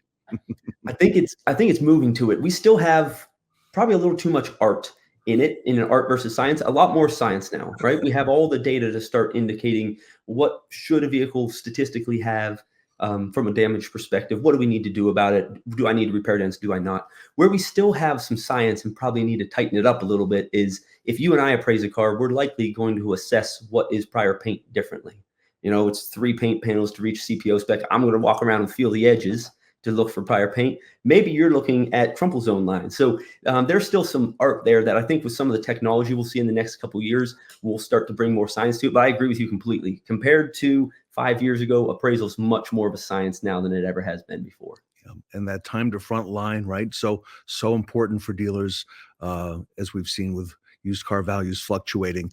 Micah, you always like to talk about steps and process to reduce change management, the burden on a dealership. What are the steps or the process you would suggest here? I think there was actually a pretty light process to test this at a dealership and see if it works for you. Okay. You don't have to go right into deep integrations, right? You don't have to have your tech companies start to work with each other. You can do it manually through a few simple steps. And the first one is to have those fixed and variable ops leaders sit down together and set the rules of engagement on those 3 things we talk about. When should you look at an appraisal? What do you map to service? What can I ignore? And that becomes a baseline. The second step is to create a process for fixed ops to gain access to the appraisal. And it can be as simple in those early stages as taking whoever the service writer is going to be that's going to be piloting this and giving them access to your inventory management tool like vAuto. And they know when they should look at them, what classifies as work they can consider, and they can just go in at the end of every day and take a look. The third step is to do that work of mapping the appraisal issues to what should be fixed on service. And really importantly, is setting the reaction timelines that both sides expect. So fixed and variable ops can agree. If it's tires and if it's listed in the appraisal, the service writer should identify it within 6 hours of the appraisal being completed, for example. And then what is the target number of hours or days for it to get up on a rack? And that's something that you want to figure out together so everyone's on the same page. And then after that, it's just testing. We don't suggest you try to go full bore from the get-go. There's always going to be problems. So have one service writer, maybe for half a month, go in every day, take a look, schedule some service proactively, and then fifth is track it. So it's really, if you want to start to test proactively identifying service hours and booking them from appraisals, just get that alignment, figure out who's going to do it and how they're going to access the appraisals, map the issues, and then start testing. It's a good way to bring service and sales together also, because they're typically operating in, I've heard the term silos. We've heard that now in the industry for a while. They're all separate silos. So that's actually a good modern way to help bring it together. I like that. Yeah, I think for so long, we've had those silos, and those silos almost oppose each other when really we're all generating revenue for whatever the dealership name is that we work for. And it's all about now that we have all the tech platforms to identify inefficiency, starting to leverage those so we're working together to maximize revenue, whatever's best. There's a time where it should be customer pay work, and there's a time where it needs to be internal pay. Micah, what technologies does a dealership need to create this proactive internal pay activation process? I think you've covered some of them already. Yeah, and I think it's important to call out at the core, you can pilot this and test this in your dealership without any new technology and any new technology integrations. It really just requires having someone from the service department start to engage the appraisals on that fixed set of rules. But if you do really want to maximize it, what you need to do is look to integrate whatever your inventory management or appraisal software is and your fixed off software. It's just those two stacks. And what you need to do is identify the methods to exchange the data, put in that approval logic we talked about, such as how long until I'm supposed to act, what am I allowed to schedule, when should I look at it, and then some means of doing some reporting. But I do want to stress again, there's nothing to stop a dealer from trying this today. And as you know, Ted, the automotive industry is the most innovative industry, which is why I love it so much. I grew up in it. I'm going to stay in it, hopefully, until I die. And I think a lot of dealers can, with those innovative skills, can start testing it pretty early. If a dealer does this, what can they expect in terms of efficiencies or benefits, from making the effort to do all this? Yeah, the ROI of leveraging an appraisal to proactively schedule bay time unfortunately doesn't have a single fixed output. And if I unpack that statement a bit, it's because it depends on the existing levels of efficiency or inefficiency within a dealership service department. But if we just take some kind of normal assumptions, if you're running 100 units through your used car department, it means you need about 130 for the service team to take a look at, because some are going to be wholesaled and sold early and all that. If this can free up just an hour per vehicle, instead of the used car department driving it down, parking it behind the service department, maybe 20 minutes later, they shoot a text to the service writer saying, oh, the vehicle's back there. They eventually get out to it. If we can just assume it saves an hour, that you can proactively schedule stuff just looking at a piece of technology. On that 130 vehicles, it's 130 hours, which is 2 weeks of full-time technician work. If you scale that up, if you're running 200 dealerships, that's 3.5 weeks for 2 technicians. And if you're a large volume dealership running 400 to 500 cars, you're looking at the equivalent of 3 technicians being available for an entire month that you'd free up by just 1 hour of efficiency.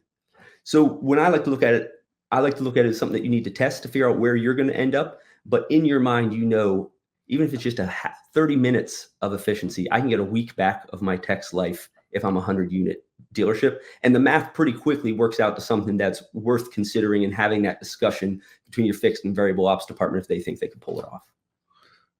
That 1 hour means a whole lot. Wow. I know Sarah Vantine, who is on the show and helps moderate and co-host some of these. She came from dealership. She was worked in dealership for 12 years, and her husband is the used car buyer for that. It's a dealer group, but she says, well, he's hardly ever in the dealership, Ted. He's always buying cars, used cars. And I said, about how many cars does he buy? She says he averages about 500 to 600 cars purchases a week. And he uses some of the tools that you have mentioned today, and I can't imagine doing it without some of these tools. That is an impressive volume. I first have to say, you're 100% right. The days of standing in a lane on a Tuesday and trying to bid to get 5 or 6 cars is gone. And now we're using technology tools, identifying exactly what we can buy, putting in proxy bids. It is much more efficient, and it's an exciting time. It's exciting to look at technology and start to look at what data exists. Where can we marry it together to drive more efficiencies? But I'll say I'm impressed by 500. That's a lot. Yeah, I didn't know it was that many myself, but it's representative of what's happening out there. So fascinating segment, Micah. So do you want to recap maybe some of the key takeaways that you shared today? Yeah, absolutely, Ted. I think really at the core, what I want to recap is that we're now at a time where the technology exists in our dealerships already without spending any extra money to be able to use some items of an appraisal to schedule work immediately and drive better efficiencies. And it's the simple items, like there are brakes I know they're going to replace. I know it's a half-hour job. Let me just slot that in. I know that it's a pre-owned cert. That's an hour job. Let me slot that in. And it doesn't take a bunch of technology. It's as simple as sitting your teams down, agreeing on how you're going to do it, agreeing on how you're going to have access, and then letting one of your service writers test it out with your team. And I think it's something that a lot of dealerships can find some good results with. So I appreciate the opportunity to come on and chat about it with you, but particularly right in front of NADA here. And if anyone wants to chat about it more, I'm always happy to chat about it in depth. If you just want to find me on LinkedIn or swing by the booth at NADA. So Micah Tindor from Kelley Blue Book Instant Cash Offer, Cox Automotive, will be at NADA later this week. I believe things kind of get going on Thursday. It starts a little bit earlier and ends a little bit earlier this year. I think that's a good thing. And Micah will be at the NADA. You can reach out to him there. His email is scrolling across the bottom here as well. He's very active on social media. Stop by and see him. And if you're not going to NADA, reach out. And Micah's always got the latest. And I appreciate your guidance for our audience here, Micah. And thank you for all you do for Fixed Ops. Hey, thanks for having me on, Ted. And I really appreciate, as we were saying in the agreement, I appreciate what you do. You're bringing a lot of valuable conversations into the dealership ecosystem, stuff that we need to start building plans for, and you're at the forefront of it. So appreciate what you do and appreciate you having me on. Micah Tindor, everybody. Kelley Blue Book Instant Cash Offer here today with us at the Fixed Ops Roundtable.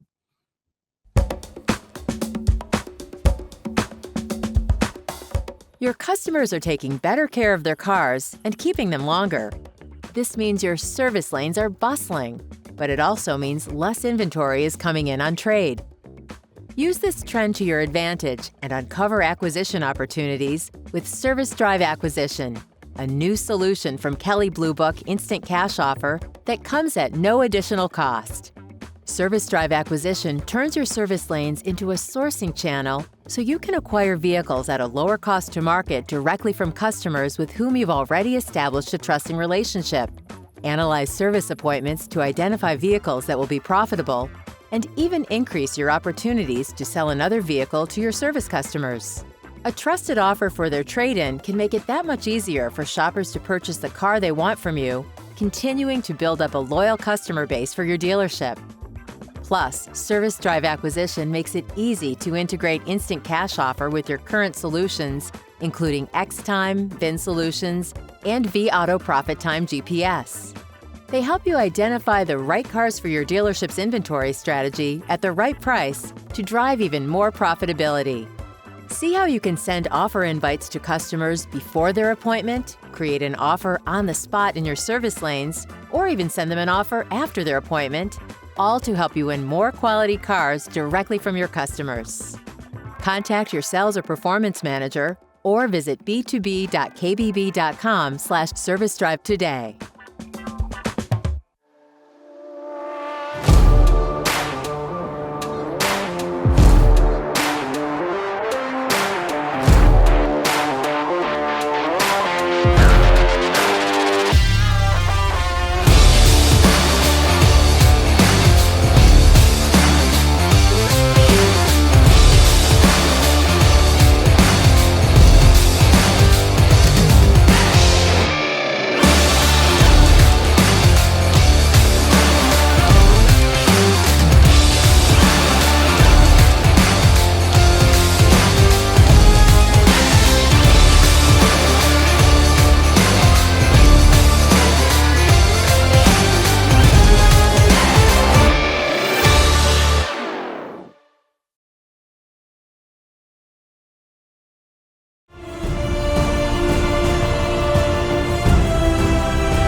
Take a moment now to pull out your phones to scan the QR code on your screen to vote for the best practice awards that will be announced at the end of the event. Remember, every vote counts. Help influence who will have a seat at the roundtable by voting for the 5 speakers or panelists who you think are the knights in shining armor. And don't forget, you can only vote once.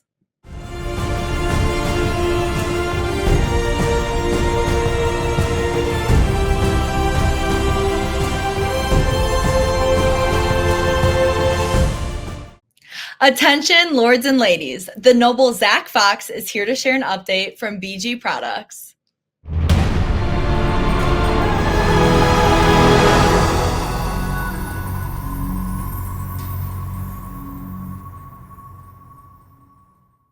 Welcome back to the Fixed Ops Roundtable. Zack Fox is Major Account Sales Manager at BG Products. He's been with us many times before. Great friend of the retail community. Zack, welcome back to the Fixed Ops Roundtable. Yeah, glad to be here. As always, this is a fun event where everybody gets to kind of take a break from their day and learn a little bit more about, different pieces of the industry, and I love being here. It was great to meet you in person a few months ago, back in October. We were up at Northwood University, and you live nearby, a cold place this time of the year, weather-wise. But I mean, what an amazing event and a chance to interview you and speak with you and talk to you, at Northwood, which is it was a great venue.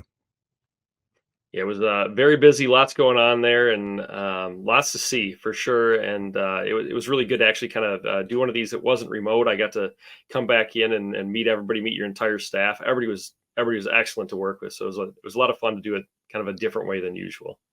Yeah, and it wasn't like planned well in advance, okay, that we were going to do this. So we had a lot of folks, and you saw the folks we were interviewing. We had everybody wait. Okay, Zack Fox is here from BG. Come on up. Let's have it. Everybody waits. So we like that. So yeah, we pause, slide in there, and we're good to go. That's right. That's right. All right. So big things happening at BG Products, and today I want to talk to you a little bit about warranty analysis. Tell us, Zack, why did BG Products start doing warranty analysis? Yeah. So one of the big things, and you hear me talk about this, I think just about every time you and I are together, is we talk about partners beyond products. And really that always comes back down to, yeah, we sell chemistry and that's a big piece of what we do. But, we're really trying to be involved in every way we can with the dealership to make sure they're as profitable as possible. And this is another way, to help dealerships be profitable, to help them maximize what they're getting out of their warranty, as well as when we're dealing with their customer pay customers and all the different products we offer for that. But really, once we were an industry leader in the menu category, we were dealing with our menus, and then we kind of moved into this Hyper BI software, which you'll hear about during this event as well. It was like, well, we already have the data, we already have the information, we have almost everything we need in order to help with these warranty submissions. And right about that same time, we had some customers that were saying, hey, you have my data. Is it possible to do these, or is there any way you can help us with submitting this one? We said, well, okay, this is something we should look at, see what we can do. And so we ended up developing software that allows us to really process these things and kind of move them through and assist our customers in a way that they were asking for, not just in a new product for us. We're hearing a lot about this at the roundtable, not just now, but especially over the past year, 2 years. Doesn't the OEM offer an automatic increase? And, what about customers who just go ahead and, agree to that and take that? Yep. So that's extremely common. We see it out there. And I would say that less people year after year are taking the automatic increase. The automatic increase is a process that's designed by the manufacturers. It's, their process in order to give you a list, usually based on, a CP index or, whether the market is, where, inflation, all those, factors go into that where they decide on a rate. But at the end of the day, we have to kind of look at this and say, okay, from a dealer standpoint, is the OEM's process that they lined out going to be more beneficial to me to just take this automatic one that's, it's less work. They made it easier for me to do. I just check the box, sign, and it's handled, or is the way of maybe a little bit more work, a little bit more process going to yield better results? And we look at both numbers, but honestly, it's extremely rare we find an instance where taking the automatic, easy way out is the one that yields the most money for the dealerships. We have some dealers on the roundtable who there were some who had not filed for an increase in years. Okay. And in the last year they went back, and there's some big numbers that have come back from some of these insertions to the OEMs. So Zack, why have a company do it? I mean, why not just task my service manager or service director who's got a million things to do this? Why? Yeah, this seems like an obvious question. Why have a company outside do it? Yeah, that's the biggest piece. When you start looking at warranty analysis and how the process works, it seems really easy. Like it's not going to be a ton of work because you're looking for 100 consecutive qualifying repair orders. And I think what that usually looks like for most of us is roughly 2,000 actual repair orders to find the 100 qualifying repairs. So by the time you have 2,000 repair orders laid out and you're trying to run through this process, it becomes really hard to devote that much time and resources from a dealership standpoint to getting this done versus, hiring outside, having a third party do it. It just makes a lot more sense. And then even within that, our software that we developed is designed to get the exact perfect RO that we're looking for to get the maximum lift. And if you don't have software that's going to do that, it's about impossible to get the exact one that you want. So what does the process look like? Kind of walk us through it. Tell us how that happens from the dealer perspective. So the biggest piece and part of what makes ours different is that it's only for BG customers. Obviously, you have to be a BG product customer in order to get access to this. And you have to have Smart View Maze. Smart View Maze, they are menu program, but also Hyper BI qualifies as well. But basically, any way we have an existing data connection, we are able to pull that data. So once we've got that, you guys sign up for the initial increase. Then this usually takes about a week for that initial analysis. And that's just kind of the timing as it comes through. And in that, we're actually pulling out all the exclusions. We're pulling out the known, op codes and things of that nature that need to come out and, working our way through that. And that gets us about 95% of the way there. That's where we're going to get you that estimate and say, okay, here's where we're at this point. This is where we are. Here's where we can get you to. And then we'll go and we'll get the entire package ready once you've agreed to move forward from there and submit, because we do look at those and say, all right, if I'm, if for some reason I was only get you a 3% increase, but the CPI or whatever is going to offer you 6, then yeah, we want you to go that way. It's not a big profit center for us. So really whatever's going to get the maximum lift for the dealership is the route that we advise everybody take. And sometimes actually we run into situations where we go through that initial process. It's 95% complete. And we look at it and say, you know what? This service here, it's brakes or it's a batteries or it's bulbs or it's, one of these pieces and go, hey, this is really killing your numbers. If we can work on this for the next, 30 days or so, then let's rerun this and we'll submit because you're going to get a drastically higher rate. So let's work through some of these pieces, within the rules that are hurting you and resubmit. And it's, it's not an added charge to go back and do that. It's part of the process. We look at it, see what needs to be changed, make the changes, and then submit for the most that you can get. This really enhances partner beyond products for BG with the relationship with the dealer through the distributor. But a lot to be said, Zack. You do a lot. It's not just that MOA anymore. There's so much to BG, and this is a great new service for the dealers. Yeah, absolutely. And we really try and see where the needs are. But sometimes even in situations like this, it really comes from the dealer. And the dealer says, "Hey, I wish you guys could do this," and then we hear that and we go, okay, well, this is something we should look into. And we always take that feedback very seriously and going, is this something that makes sense for us to be involved in? Is this a way we can help our dealer partners? BG is worldwide and you have a tremendous reach, especially here in the United States and North America. Where do you get the estimates from? How do you go about doing that? And how do you quote an increase? How does that all, what's the formula? How does that happen?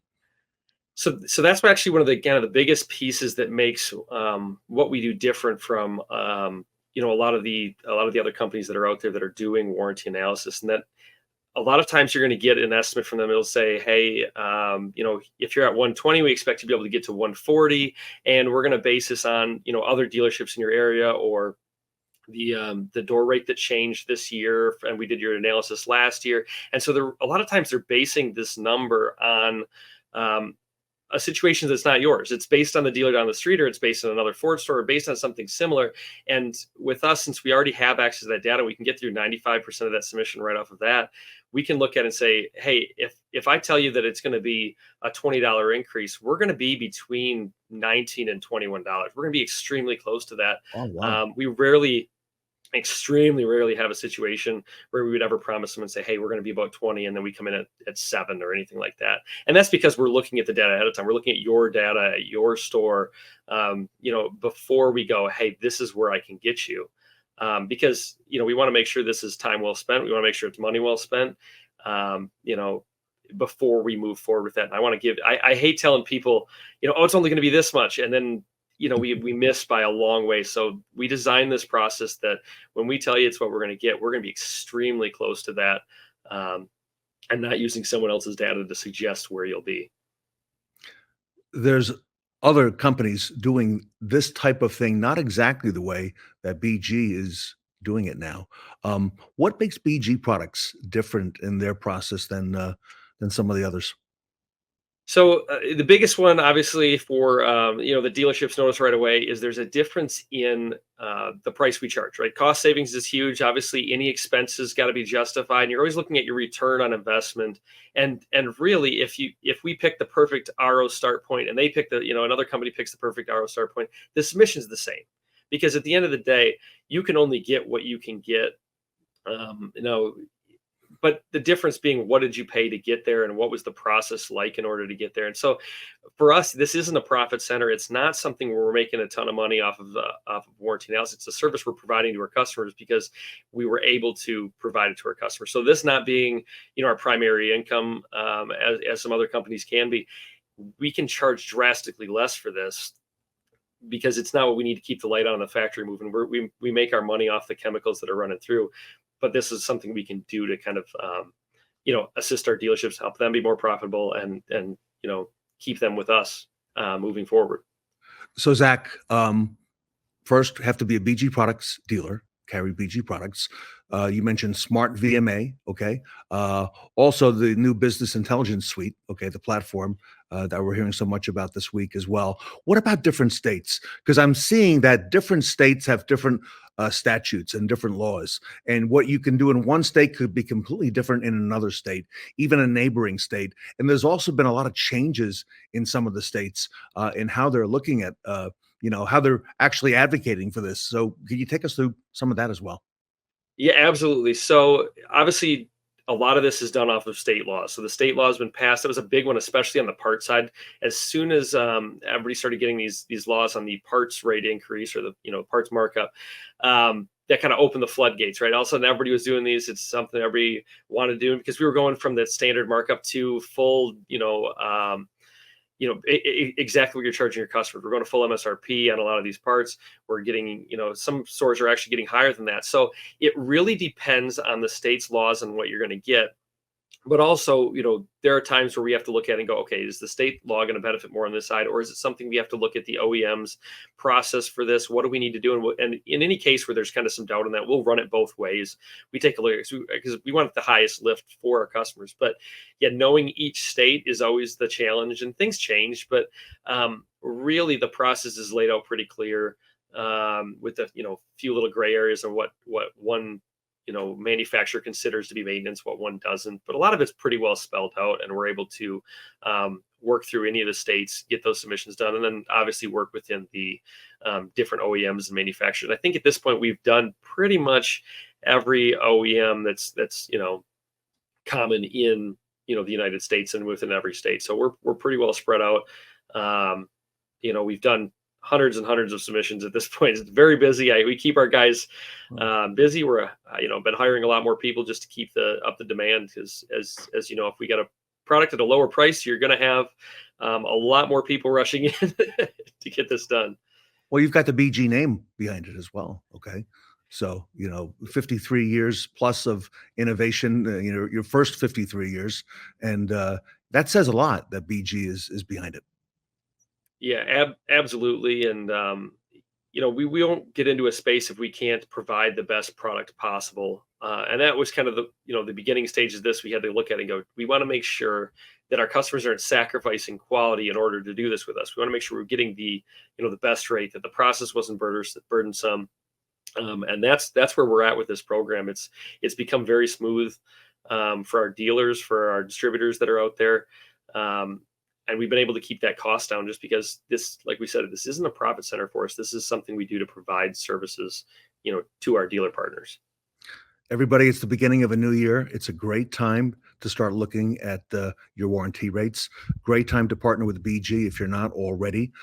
Zack Fox, major account sales manager at BG Products, been with us many times on the roundtable. Zack, you could see his email scrolling across the bottom of the screen. I would imagine, one of the big benefits of BG is your just amazing distributor network. You have boots on the ground locally all over the country. And I mean, you have a footprint like nobody else has out there.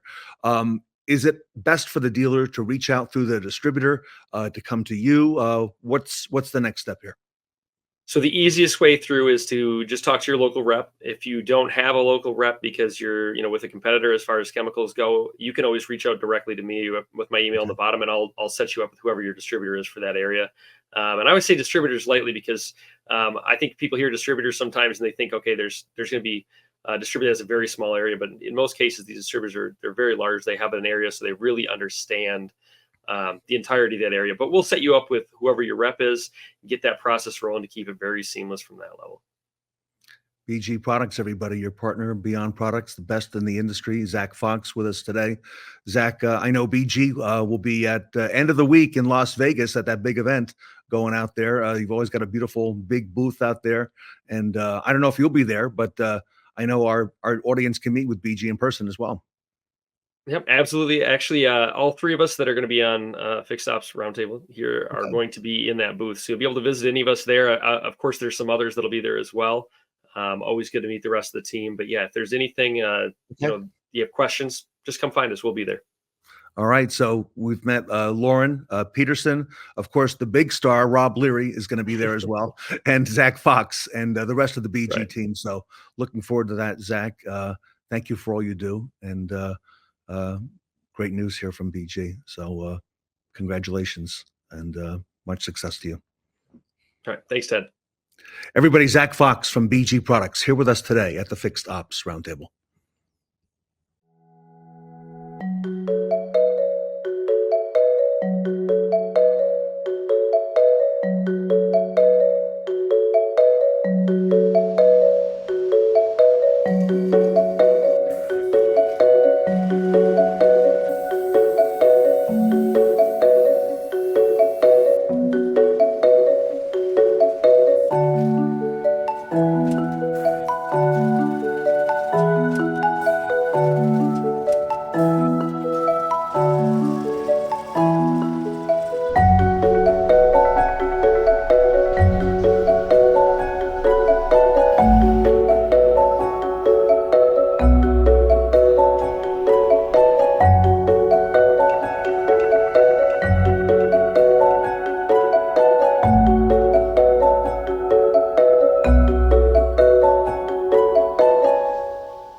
Hi, Fixed Ops Roundtable. We just released Harmony AI, our new 24/7 AI scheduler. Keep watching to preview. This is Harmony, your digital assistant. I will be happy to schedule your service appointment today. Is this John? Yes. Would you like to book an appointment for your 2022 Accord? Yes. Now, please tell me what services you would like. Oil change, tire rotation. Would you like to drop off your vehicle, wait at the dealership, or would you need a ride? Drop off. Our first availability is today at 10:30 a.m., 11:30 a.m., and 12:30 p.m. Please select a time, say next, or say a date of your choice. 10:30 today. Great. You are booked. Your confirmation is on the way. Our team looks forward to seeing you soon. Goodbye. If you're interested in learning more, Update Promise will be at NADA at booth 1263 in the West Hall. So we'll see you there. Only the true believers of the hours can pull the sword out of the stone. Are you one of them? Welcome back to the Knights of the Fixed Ops Roundtable event. Our next segment features the fairest knights in fixed ops. Join Sarah Vantine, Tom Druzynski, and Jeff Daniel for the Women in the Service Lane panel.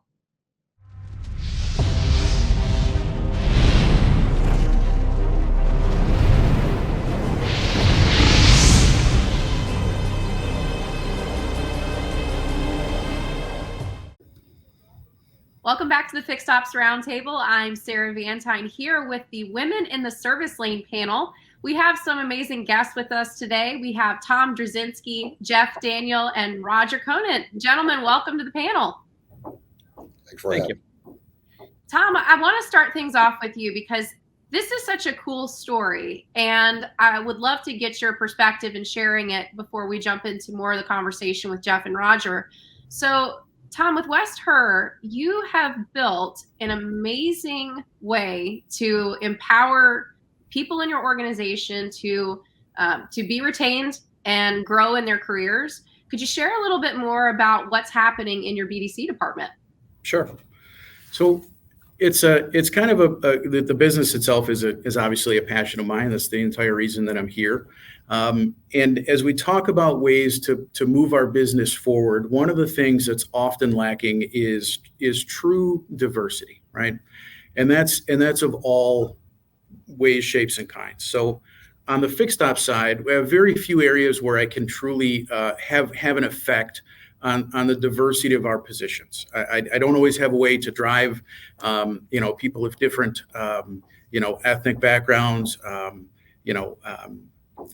females into wanting to be technicians. That's really something you've got to be interested in to begin with.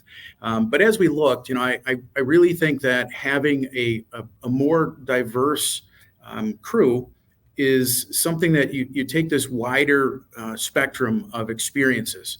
And it's those experiences that really foster the innovation and the forward thinking and the growth within a department and within our business. We're on this precipice of change where a lot of things are changing. EVs, the world around us, the way that people want to interact, everything is changing. We've got to be willing to change with it. The days of the pound your fist service managers, that just make demands like a child, those days hopefully are behind us. I could say thankfully I don't have any service managers that really behave that way.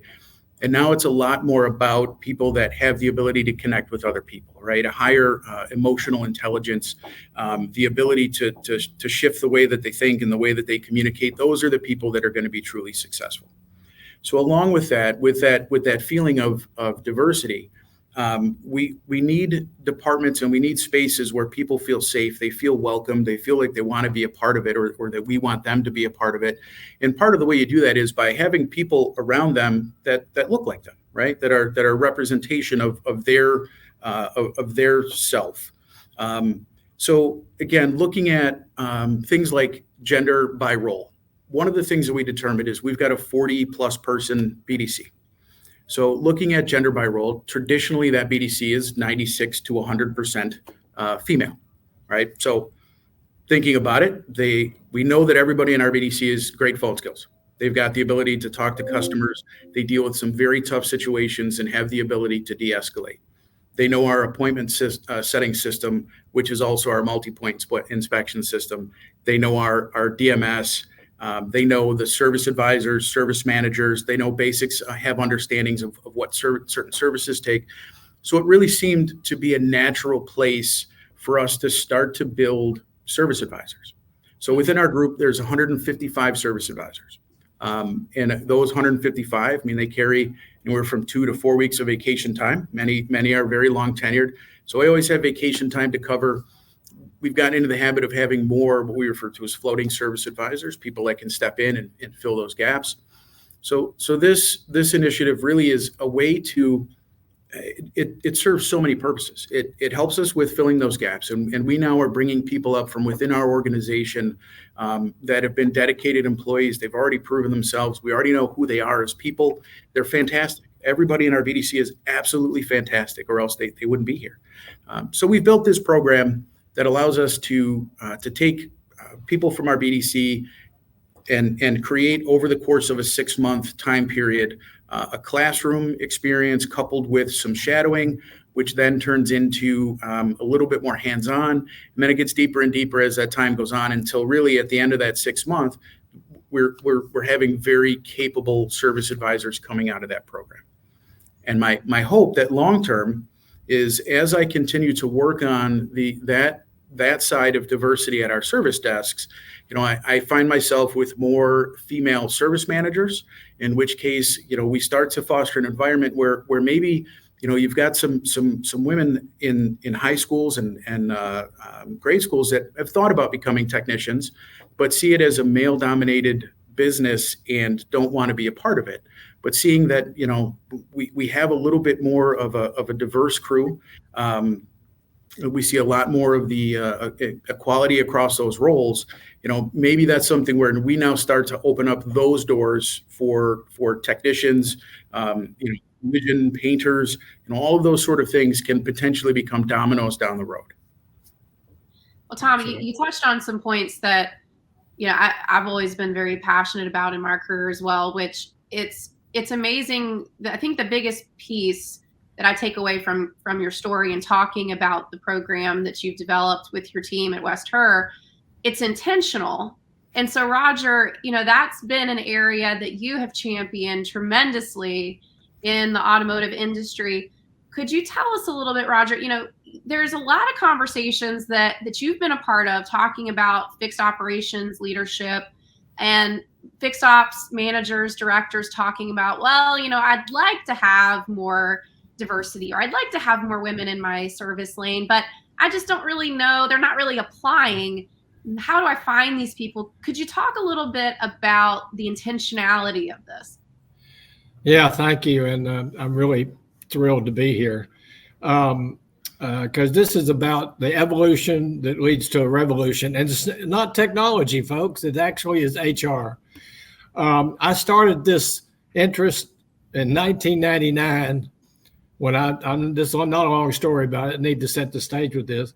I was working an outside program for dealerships where we sat on the lot on the off day. We have to have a closed day in Texas 1 day a week. It was Sunday. And our program would gather information for people to call back the next day, for the salespeople to call back. And I noticed a pattern. I noticed that about 70 to 80% of the people coming to that off day were women. And so I decided to start surveying them. I thought, this is interesting. And when I asked them why they were there on an off day, they basically said, because they're not here. Okay. And I thought, wow, here's an audience that doesn't have anybody to give information or exchange. That got me interested. I started working on that. I've always been interested in focusing more on the women customers and also women HR. In other words, I think it makes perfect sense that your front line needs to represent your customer base one-on-one, and women represent 50% of the market, no matter what stats you look at. So about 3 or 4 years ago, I hooked up with Ted, and Ted said, we need to do more diversity, more women in service.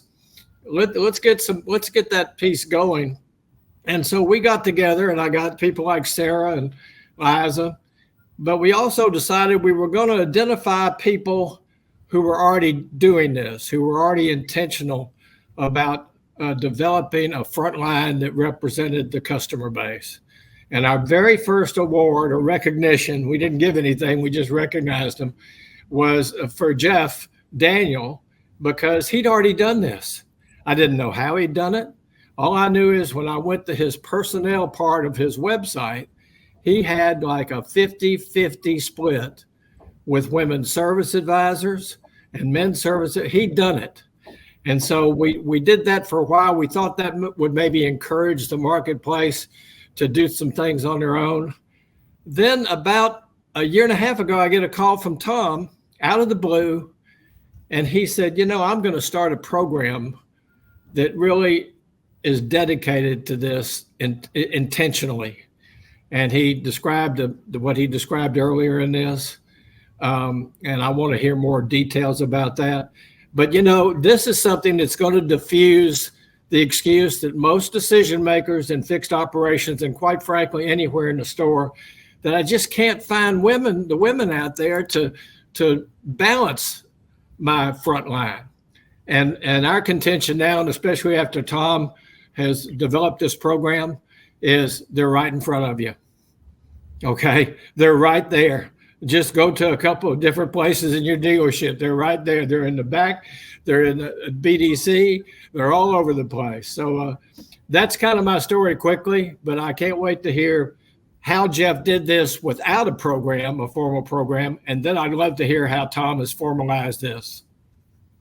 Well, Jeff, congratulations first off for being the first dealership to be recognized for women in the service lane.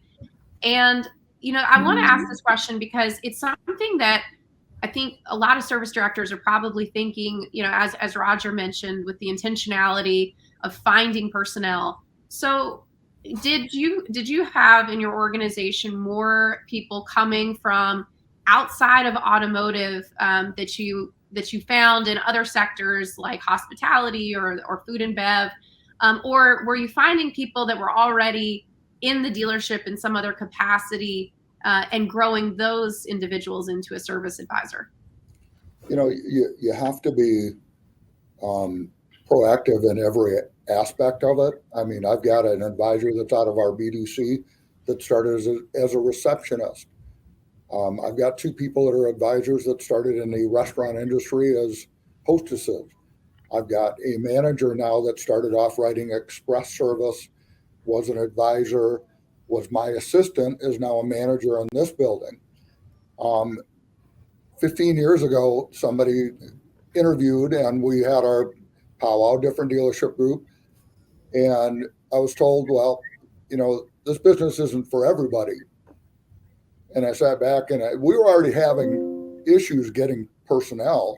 And I'm like, why? Well, it's not for everybody. It's not for women. It's not for, we're a blah, blah, blah truck dealer. And we've got all these macho guys that come in the door. And the young lady that we hired absolutely knocked it out of the park because they didn't bring up the technical questions. They just wanted their questions answered. If they didn't know, they wanted a response back. The technicians love the fact that all of a sudden the advisor's not trying to diagnose something on the drive anymore. They're letting them do their job. So all those pieces of the puzzle fell into place. And when I left that group, there were 3 female advisors, 1 female manager. I'm now 80% female advisors in this store. Both managers in both departments are female. Did they come from the industry? Some did, some didn't. But the biggest single thing is the intimidation factor of, I can't work in the car business because you mentioned it. People can only give you part-time. I've got a part-time lady that's 5 months pregnant. She's a technician.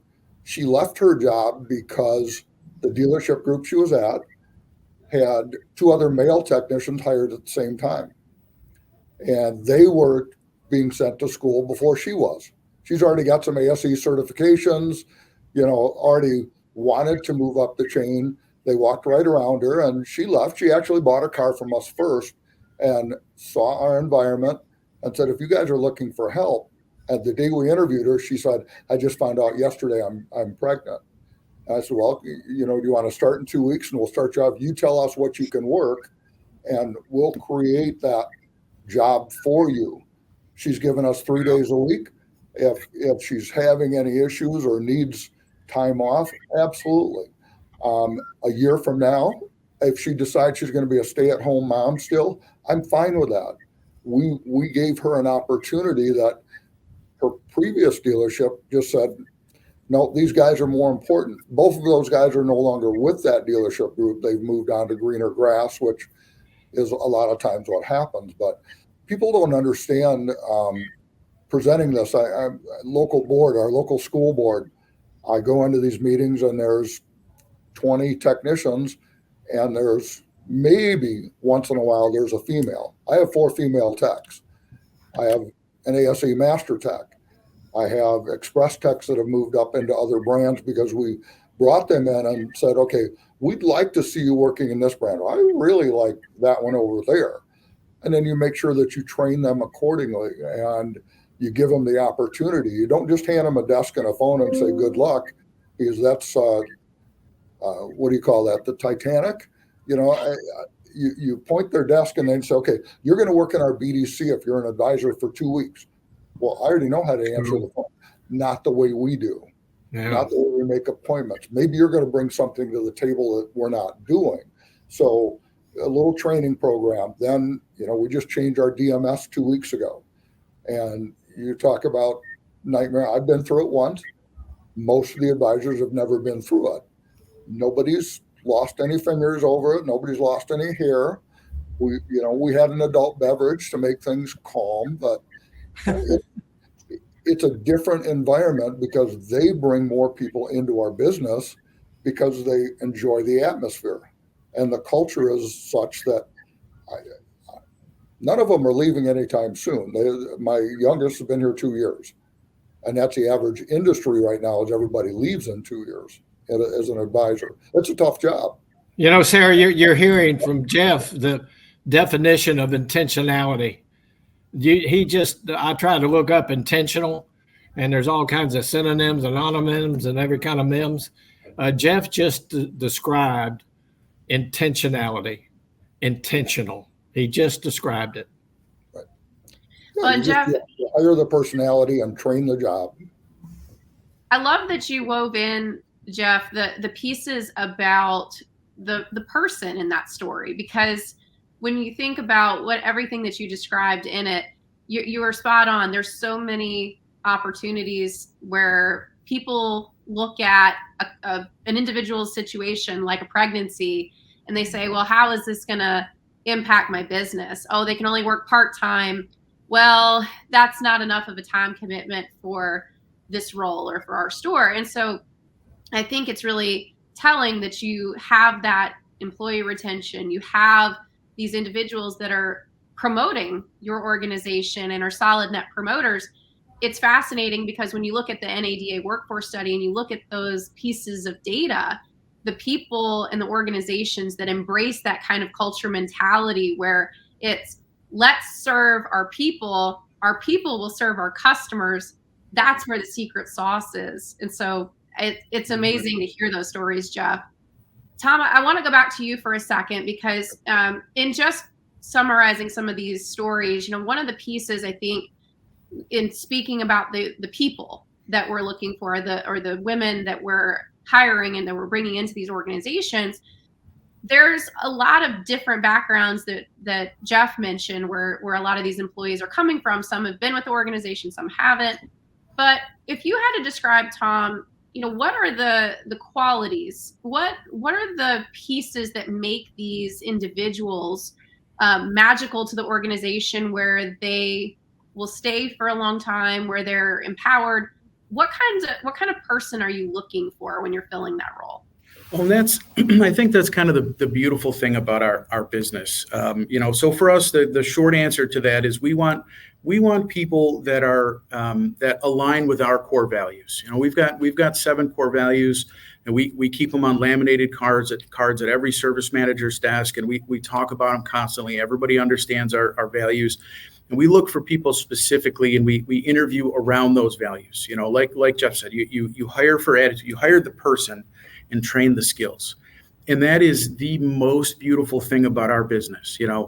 Hearing that saying that it's not for everyone.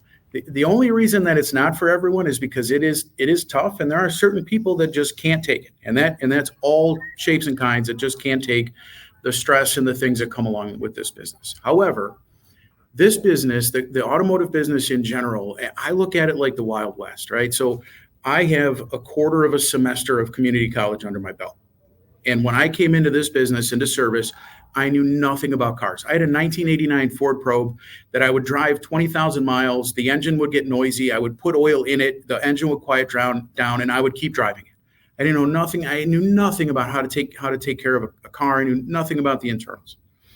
So I get the opportunity I sold cars for a little while, couldn't budget. I get the opportunity to set some appointments, for $6 an hour. and I set service appointments and I answer calls and I do whatever they clean bathrooms, whatever they need me to do. And I listen and I pay attention and I listen to the people around me, and I start to learn how to do the job of a service advisor, and I get to do a little bit more and a little bit more and a little bit more, and it goes from there. So without a college degree, I'm not even qualified to get an interview with Enterprise Rent-A-Car to work the desk, right? But I lead a team of 1,000 people for one of the most amazing organizations I feel in the country. So this business really is for everyone.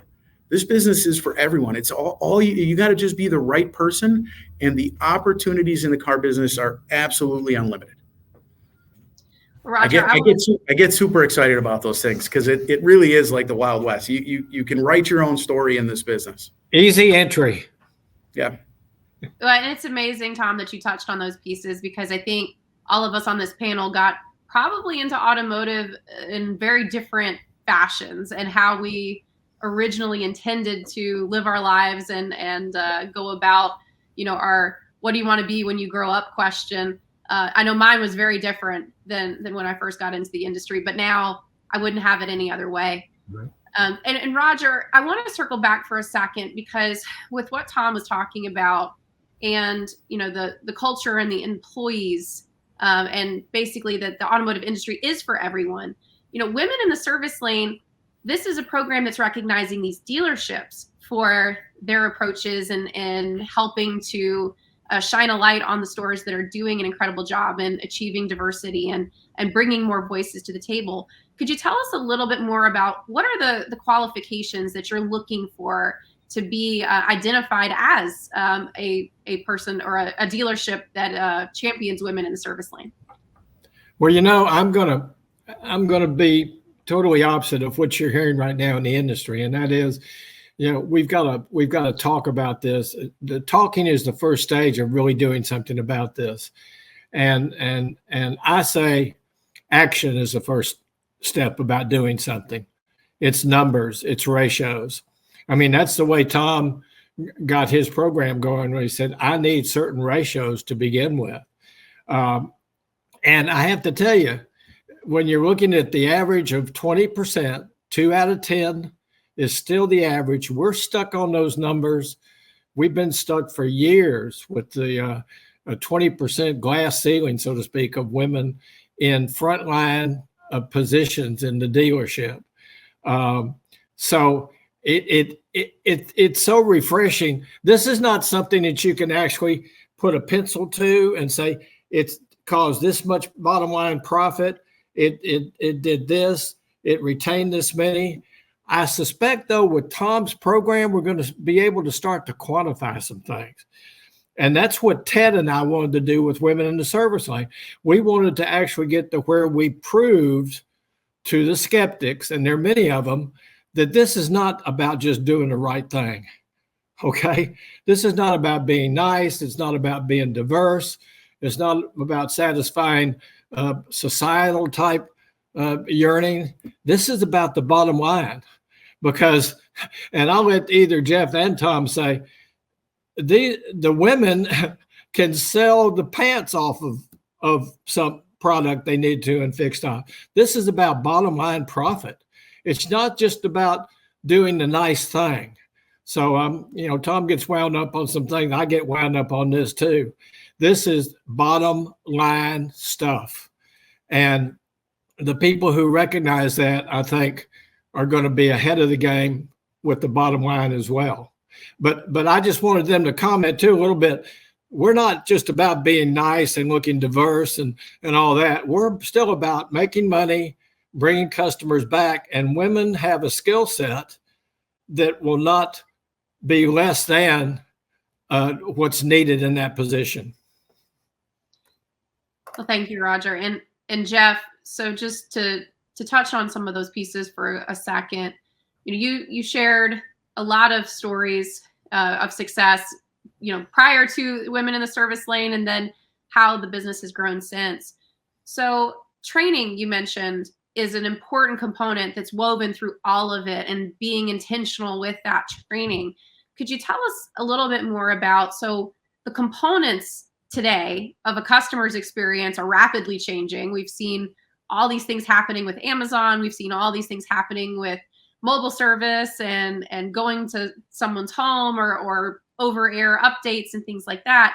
What are the training pieces that you consider to be the most important elements to focus on with your team to help them progress? Well, with any new person, especially that doesn't come out of this industry, we've burned so many people out over the past 20 years that you have to, I hate using the term think out of the box, because I never was in a box. I always, I talk to somebody, I engage somebody. Have you ever thought about doing this? I don't know anything about that. Let me worry about that. I'd like you to start because of your personality and your profile. Then you give them an agenda of, 90 days, we would expect you to be here. They have to have a career path. If 6 months in, they say, I absolutely hate this, but I'm thinking I want to go to the sales department. Okay, let's interview in sales. You can't take that as a slap in the face.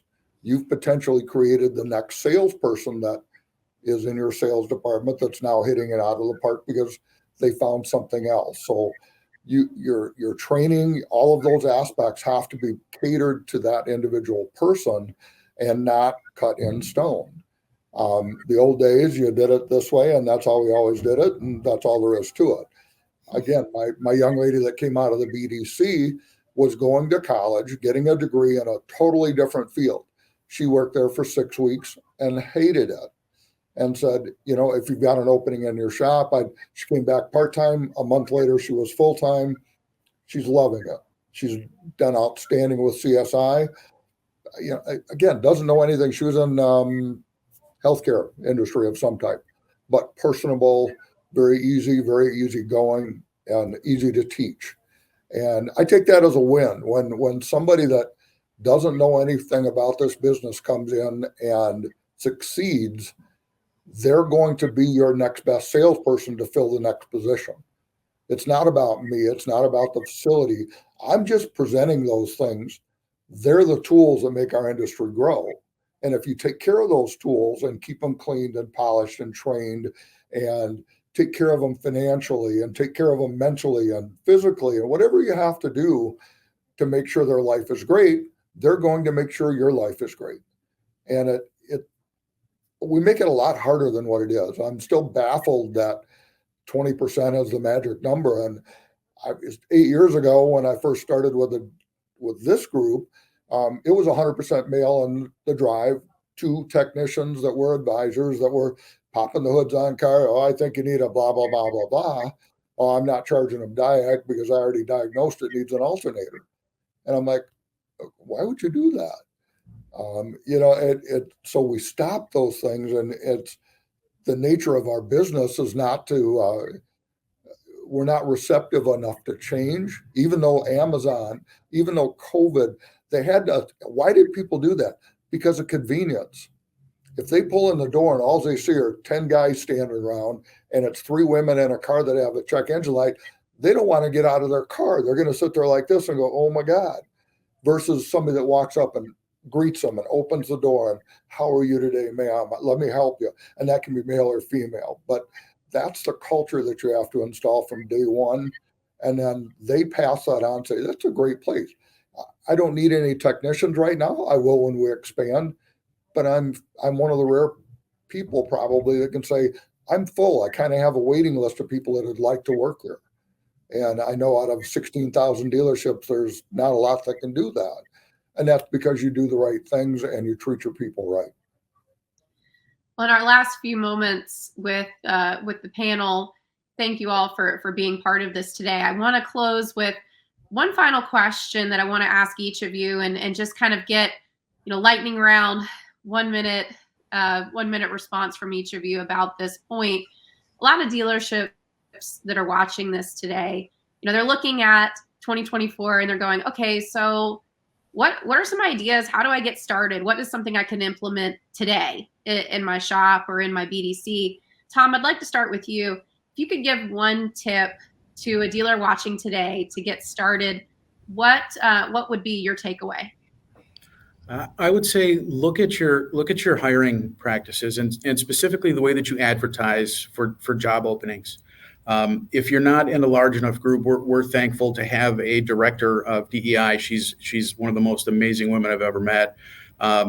But if you don't have a director of DEI, there are plenty of places out there that will look at the way that you write your ads and make sure that the language is correct, that you're using inclusive phrases, and you're not unintentionally taking particular segments of the population out of contention for that job, right? So service advisor must have automotive knowledge. No, you don't. Must have your own transportation. No, you don't. You just have to be able to get to work. So that's one of the biggest things is start at the very bottom and look at the way that you hire people, the way that you try to bring people into your group, and make sure that the wording of those ads and those postings are something that is intentional in trying to be inclusive and to not unintentionally single out particular groups.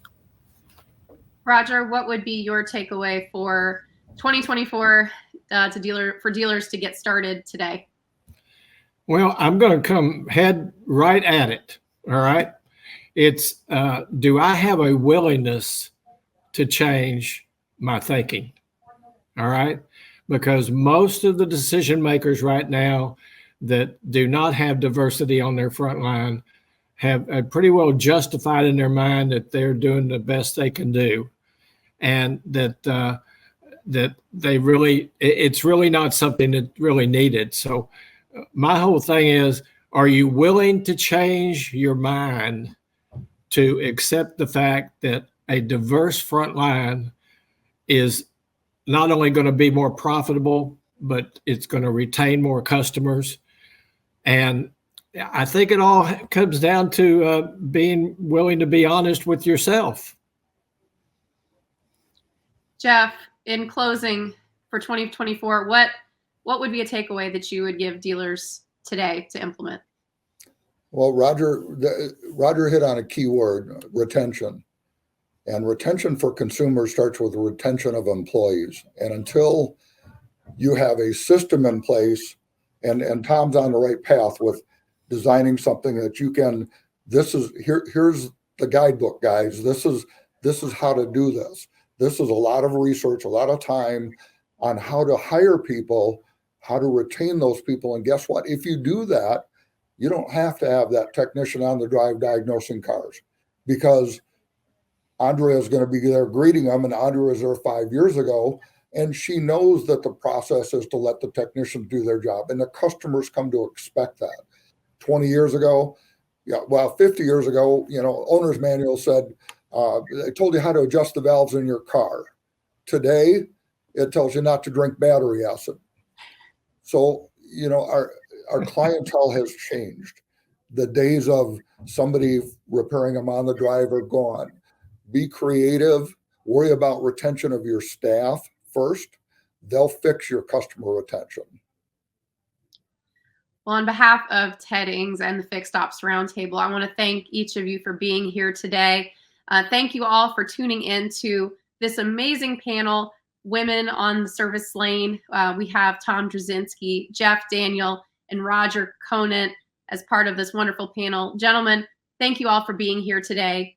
For everyone, please stay tuned. We've got more exciting segments coming up on the Fixed Ops Roundtable. Bye-bye.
We are on the edge of our seats for our next segment. Please welcome the PartsEdge panel with Kaylee, Felio, Ed Roberts, Mike Weldon, and John Fairchild.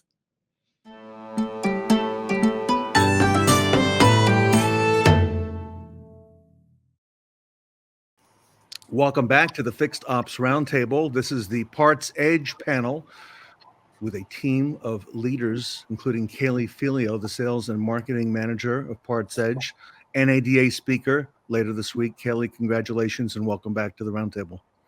Thank you. Thanks for having me. I'm very excited for our discussion. Yes, you got a great panel here. I see John Fairchild, also an NADA speaker. Mike Weldon is here from the Hansel Automotive Group, and our good friend Ed Roberts from Bozard Ford Lincoln. So, Kaylee, I know you got a lot going on for this panel, so I'm going to step out of the way and let you get things started. Yeah. Okay. So I really want to talk about just the world of parts management, how the role of a parts manager is evolving, and just what they face day to day. And so I know you guys are all in the trenches of everything. So I want to talk about, what you guys, I want to start with just defining what a reactive and what proactive means, because we talk about that a lot, but can we define what that means to you? So I want to go around the room and just, and John, you go first. What does reactive mean and what does proactive mean in a parts management role? I appreciate that. And just a tiny bit of background on me. I started in the car business around age 15. And by the time I was 17, I was a parts guy. And I spent about 18 years in parts, Ford and Chrysler, worked my way up to a parts manager. And, when I first entered the parts department, we didn't even have computers. That's kind of telling on my my ancient background. But we had card bins and everything like that. And, I think having transitioned from parts into service and interfacing directly with customer has really opened my eyes at that point to being proactive, because, previous to that, I had a feeling of, hey, if it's on back order, it's on back order. There's nothing we can do about it. And I know Ed Roberts has heard the expression D99, which means like an eternal back order from Ford. And what I feel like has happened recently, particularly since COVID and supply chain interruption, is as parts people, in some cases, we've gotten numb to the fact that stuff is on back order. And what I feel like it happens is equivalent to a service advisor hearing a customer say no, and they quit asking. And with a parts person, the way that parallels is if I've got a back order situation, if I got certainly in a car down situation, I need to go through the motions and see if I can find that part elsewhere. I may have it in my mind that it's not available and I can't get it, but sometimes you surprise yourself. And if you pick up the phone, you get on your parts locator system, whatever it takes to find that part. Sometimes we can procure it locally from an aftermarket source. Oh no, I said it. Aftermarket. Yeah, we don't want to do that in a warranty situation. But I guarantee you, if I give the customer the option, a lot of times they'll opt for that white box part just to get their car out of that. So proactivity to me means searching for that part a little bit more than what we may comfortably think is going to be the end result, because in that 1 out of 10 times, we'll surprise ourselves. It's worth it. It's worth it to the customer. It is worth it. How do we get the parts people to, motivate them to do that? Because I feel like a lot of times they don't. I feel like it's a cadence of accountability in any case from the upper management. And if we've got a parts and service director in a situation, I think that's the best case scenario, because there's got to be one overarching entity, or there should be one overarching enemy, but against both departments, or else sometimes you get some clash there between parts and service. That happened to me. I got promoted from parts to parts and service director, and what an eye-opening experience again. But you got to have a cadence of accountability. You can't just take for granted that the parts department is digging deep. As the service manager, as the parts and service director, I got to be the one making sure that we're following up on that every day. Absolutely. So, and Mike, do you have anything to add on, the reactive and proactive mindsets? Well, I think John kind of hit it on the head.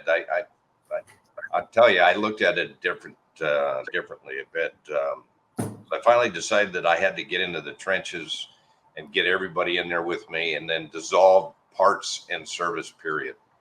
We don't have parts and service. We have fixed. And what are we going to do together to accomplish the objectives that we've established, that we know that we can hit or exceed, and how are we going to get there? And I tell you, that has opened up a lot of dialogue that we never had in the past. It says, you stay on your side and I'll stay on my side. There you go. It's what you got to do. And it's hard. It's a hard transition, but it does work. No, that guy. Yeah, no, I could see how that could work, because you can't just, like John's example, you can't just put a parts person in service. You can't do that to every single person. You have to, just dissolve it and make it one.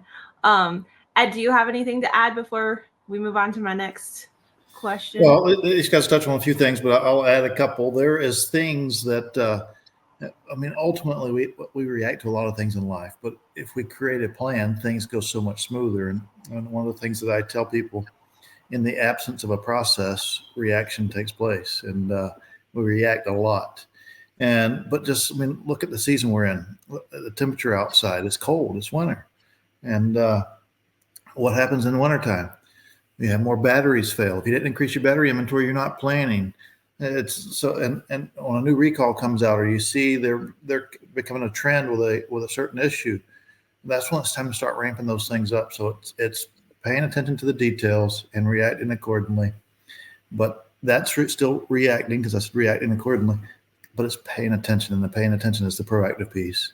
And then there is things that change with seasonality. We're going to do different work in different seasons and plan for that. Don't carry the same inventory 12 months out of the year if things are going to shift with certain items around seasons. Mm-hmm. Yeah, that's a good point, because there's different, areas, different markets, we just all need to kind of carry a little bit of a different inventory based on the season and what we're in. Now I want to switch over to talk about efficiency, because I think we're in this always happens the end of the year, beginning of the year. And I think it's happening even more right now with just cutting things. And there's kind of this I don't want to call it a scare, like everyone's scared, but I want to talk about just where there is profit in being more efficient and focusing on that. Yeah. So I don't know who wants to go first, but just let's dive into what is efficiency in the parts department. How can we be more efficient with our inventories? I'll go first. And please certainly jump in next time, you guys, if you want to, because I'm kind of a microphone hog. Can be. Okay. It's not intentional. It's just I'm right behind you, so go ahead. It's just me. That's why I jumped in before Ed was because I know Ed. Two things come to mind, Kaylee, is about efficiency that I see every day that need attention. So if you're a parts manager, if you're a parts and service director, take a couple notes on this and take a good, hard, introspective look at what's going on in your department. And here's the two things. Is number one, off the shelf fill rate. Okay, so there's two basic things. Same day fill rate, which is great, but at the root of it is off the shelf fill rate. So if you register that, if it's a stock status part, that means we should stock it, right? If it's met our criteria to be phased into inventory and it's a stock status part, 100% of the time, guys, we should have that part, 100%, not 97, not 95. Okay. But where are we now? And we need to be careful about setting a goal that's so tremendously out of the scope of anything we've ever performed that it seems impossible to our team members. But we've got to benchmark and trend our off the shelf fill rate so we can see over time, what's our trend? Are we getting better? Are we getting worse? Are we about the same? most manufacturers, most scenarios are going to say that you need a 95% or more off the shelf fill rate. And again, that's your stock status part. You should have it in stock. Number two, if I've got a non-stock status part, guys, what does that mean? It means it should have never been in my inventory to begin with. What am I talking about? Really, I'm talking about special order parts. And you know in your heart of hearts, if you're watching me now and taking a note, special order parts, that you got a problem there, buddy. You got a problem with special, yes, I'm talking to you, with special order parts. More than likely, you do. Go back and look at your inventory. You got shelves and shelves full of special order parts. And particularly with what we were talking about earlier about being proactive, and sometimes we get proactive and we get the thing handled, but then nobody takes it off of the special order list. And I get another special order part. And guess what? It's sitting there in the special order pile or shelf and with Mr. Smith's name on it, but he's already been handled. So two areas I would focus on, Kaylee, right away. I see this every day in a lot of scenarios. Well-run departments, not so well-run departments is off-the-shelf fill rate.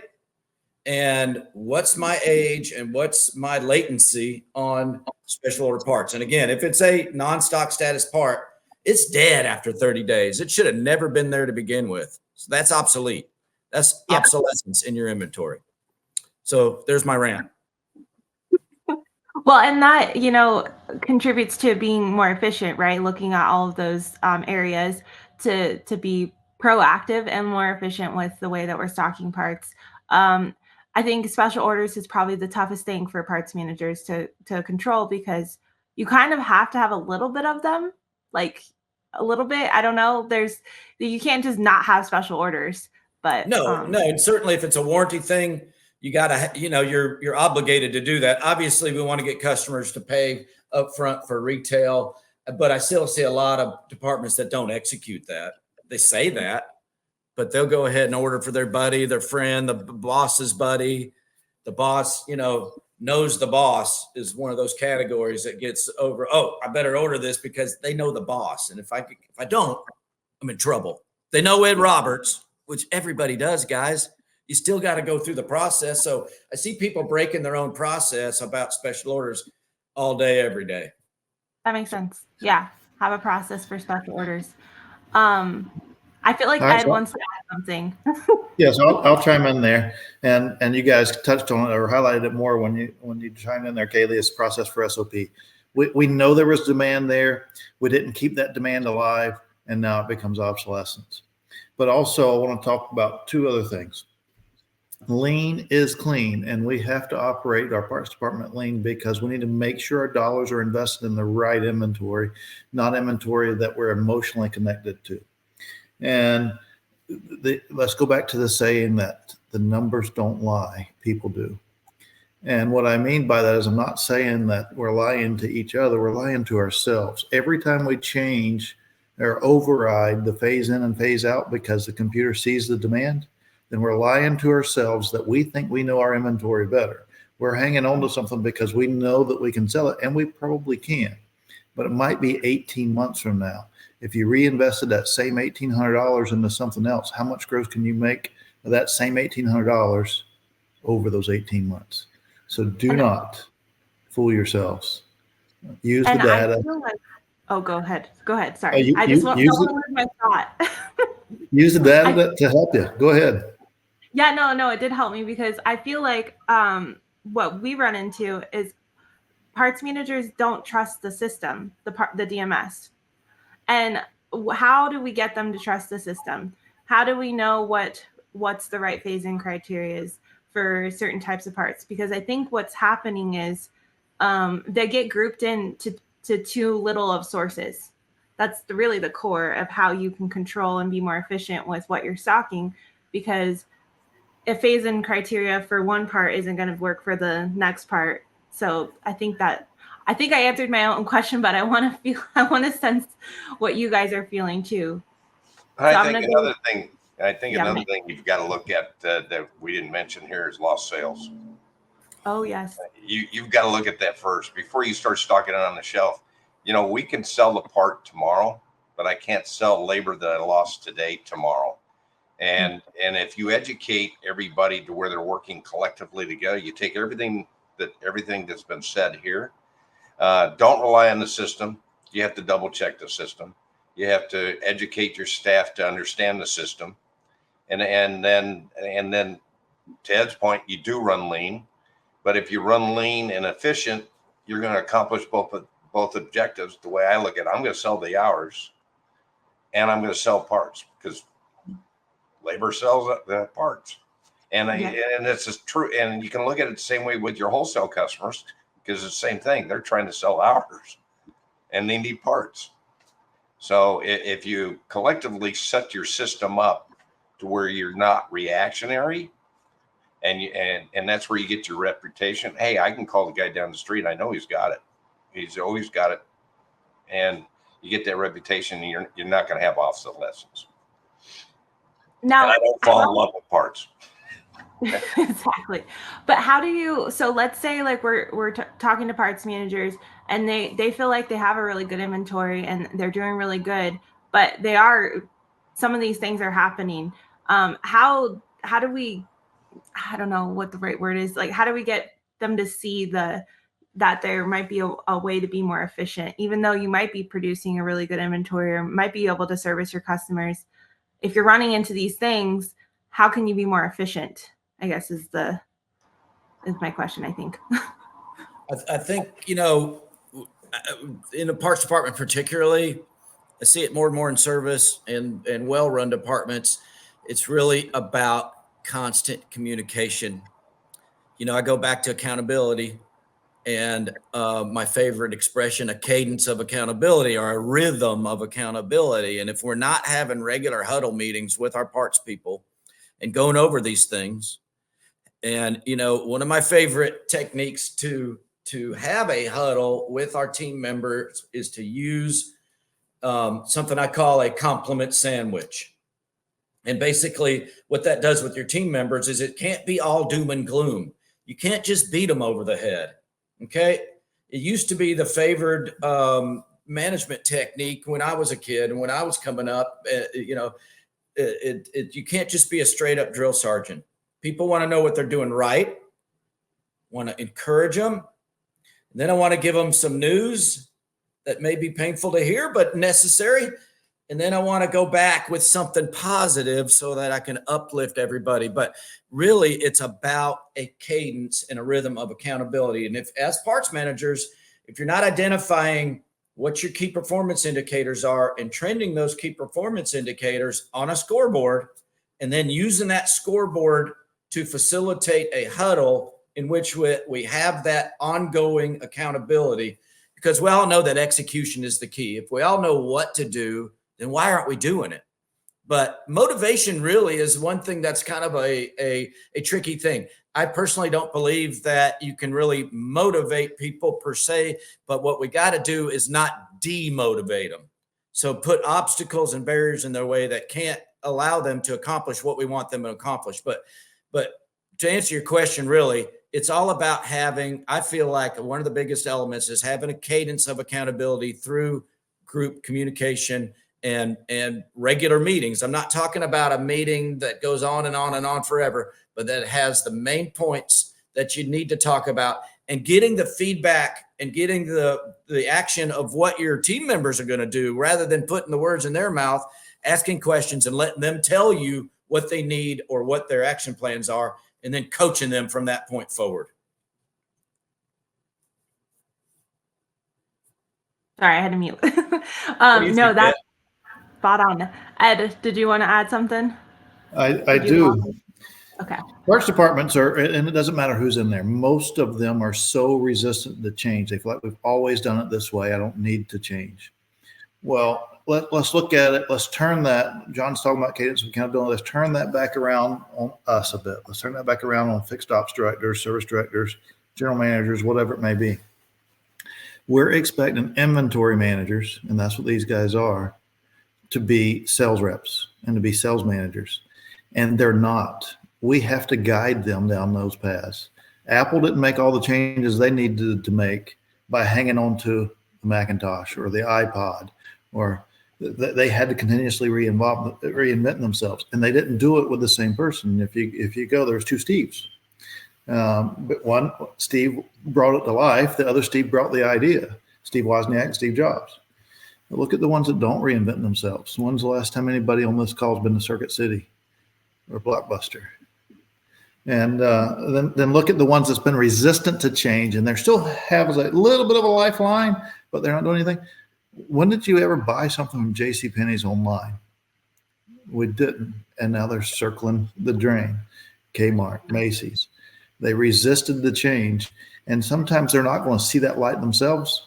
It's up to us to help them and guide them to see that light, because they are not who they're not. They're not salespeople. And if they're not salespeople, then we have to help them see what allows us to be better salespeople. That makes sense. Well, and that kind of leads me to just like, how do you guys envision the future role of a parts manager? Because now we're going into online sales, mobile service. We're still in wholesale. What other departments am I missing within the parts department? There's so many ways. So yeah, I want to go around the room and just, describe how you guys envision the future of a parts manager.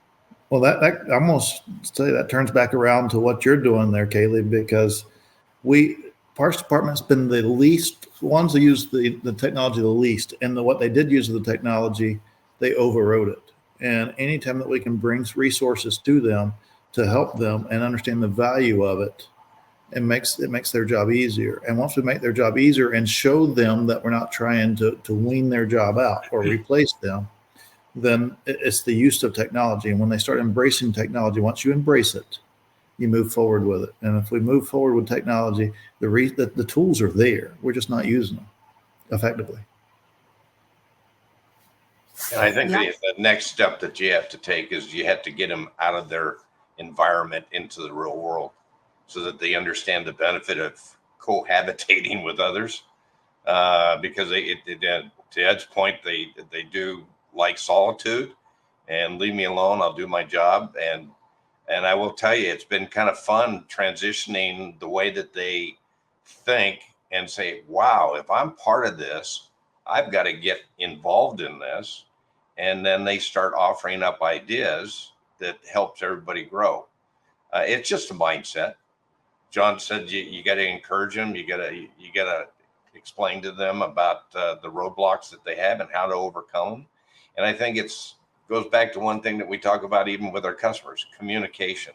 Over communicating internally will drive the process forward. And you got to break down those silos. And there's been silos that's been there for years. And I'm going to ramble a little bit. John rambled earlier. But when I first got in the business, and I was with Ford for over 30 years, the first store that I entered into, and they said, oh, you're going to hate the parts manager. You guy's a jerk. He doesn't help. I said, and I wrote a note to myself: first step, figure out the parts manager, because that was going to be the key to my success. So I went in there and made him my best friend. And then I went and learned how his business worked. And then I showed him what I wanted to accomplish. And I got him involved in what I wanted to do. And I tell you, we tore it up, and no one got in our way. I want to chime in there one more time there, John, because I'm going to set the stage for you. John said that he moved from the parts department to the fixed ops director. And he did not do that by doing what a normal parts person does. The normal parts person is the most tenured and the least trained. And John would not have moved into that role without training himself. And he did that to the level of, what are you doing now, John? We train others.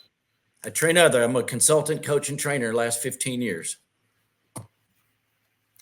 So we have to make sure that we're providing a platform to train those. John, it's all yours. And I appreciate it, Ed. And you took the words right out of my mouth about tenure. The parts manager, you go into any environment, every store I go into, I can almost bank on that the parts manager is the most tenured person there. They've been there the longest.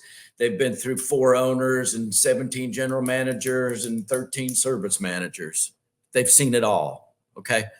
And that does, in certain instances, create someone that's got a little bit of a cynical mindset perhaps in those situations, because they feel like, oh, this fad is going to pass in a lot of cases. Okay. And we all know it. And I've seen them, and I've been one before. And, you know, it's a compliment, just like to say a vacuum that really sucks is a good vacuum, right? It's a compliment to say to a parts guy that they're a great order taker. Okay. Because that's what they are.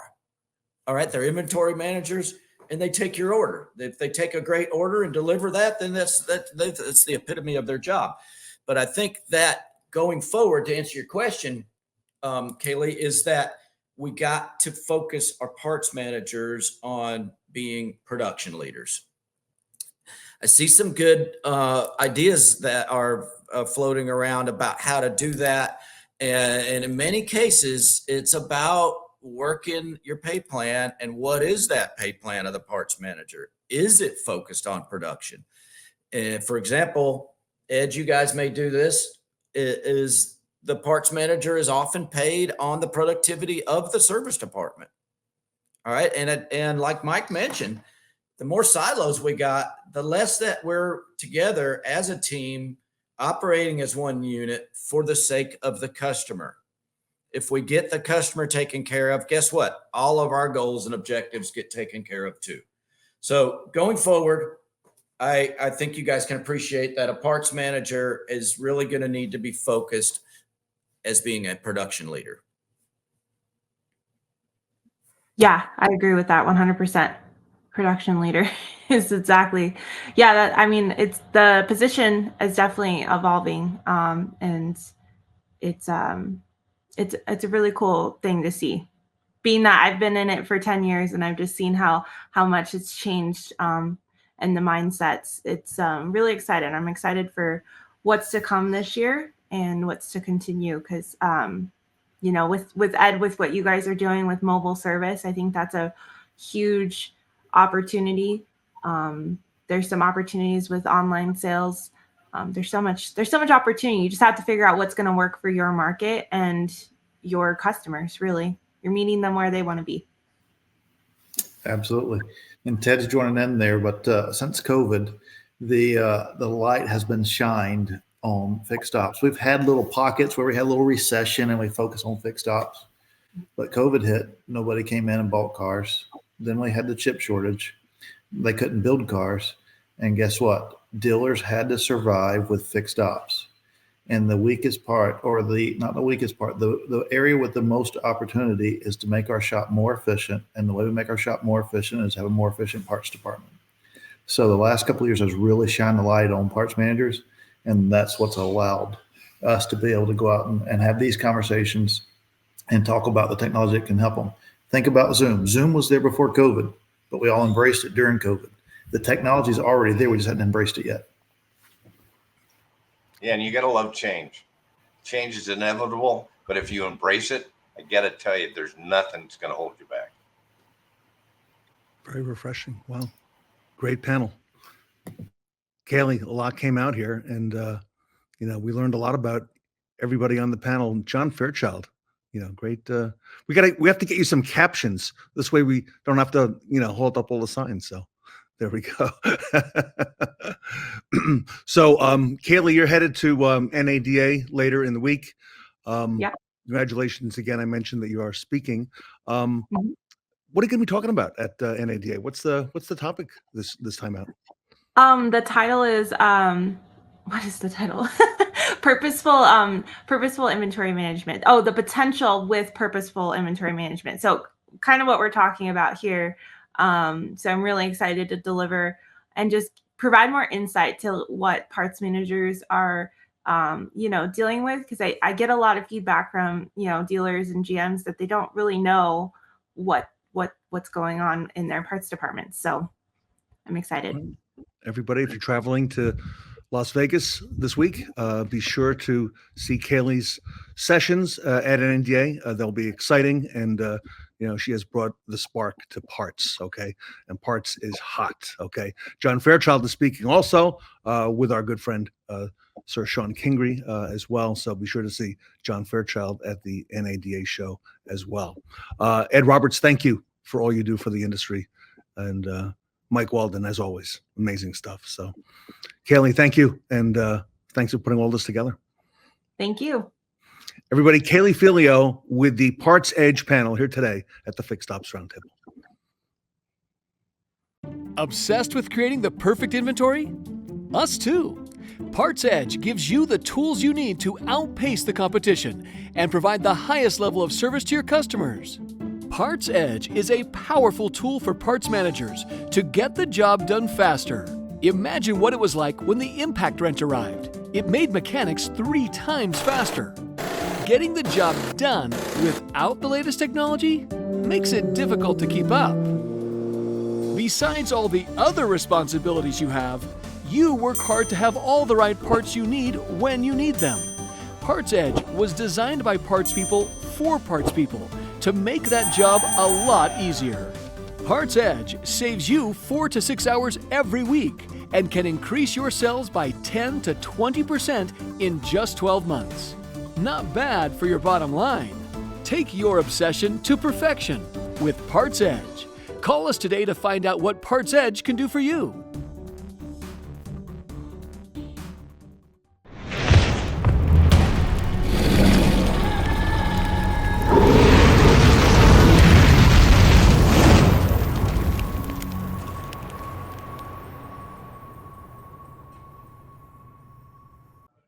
Hear ye, hear ye. Lady Ashleigh Norton is here to give us the latest from Brooke AI.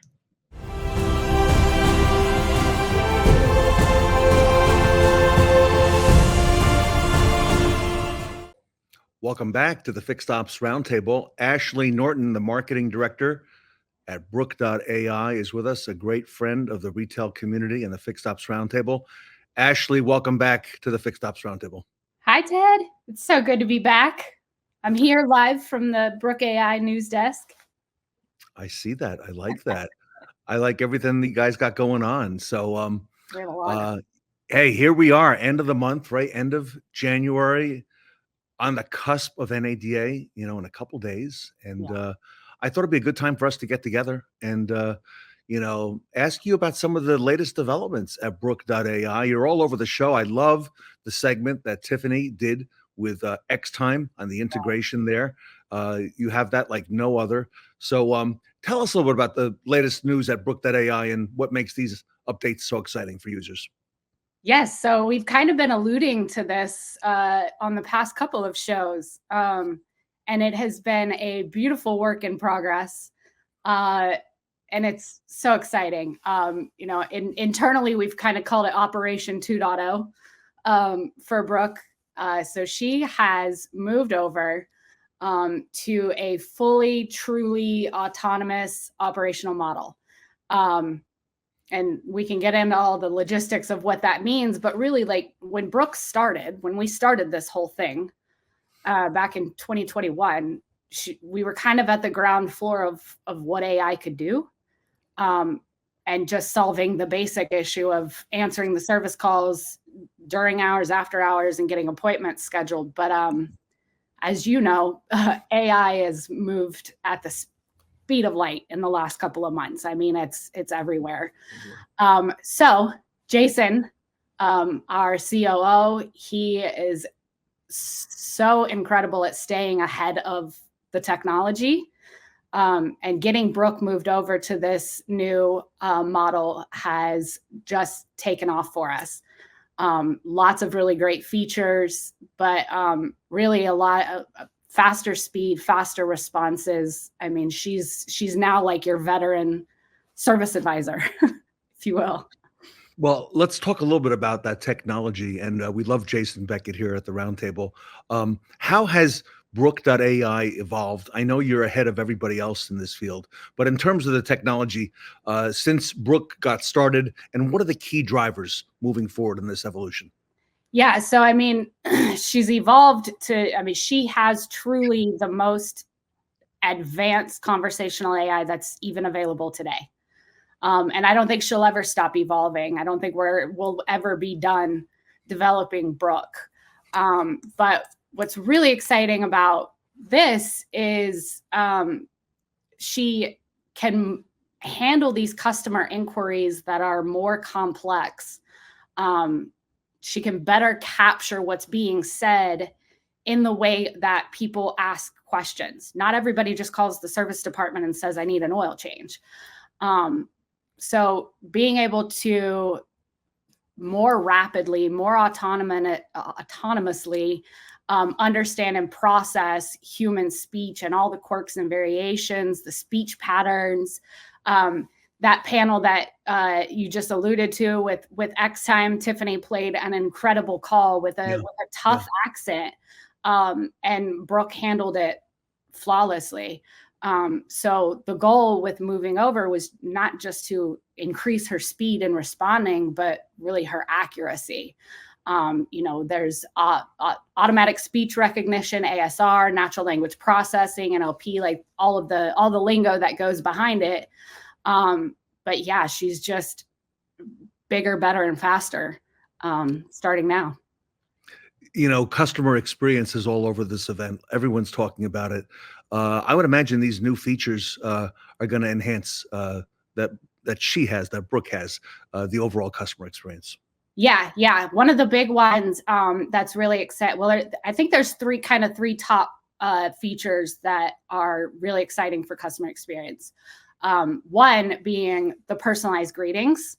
So now she warmly welcomes back callers by name, right? So, hi, Ted, welcome back is what you would hear when you call into your dealership, which kind of creates that instant connection and builds trust from the beginning of the call for the caller knowing and trusting that Brooke is going to be able to help them.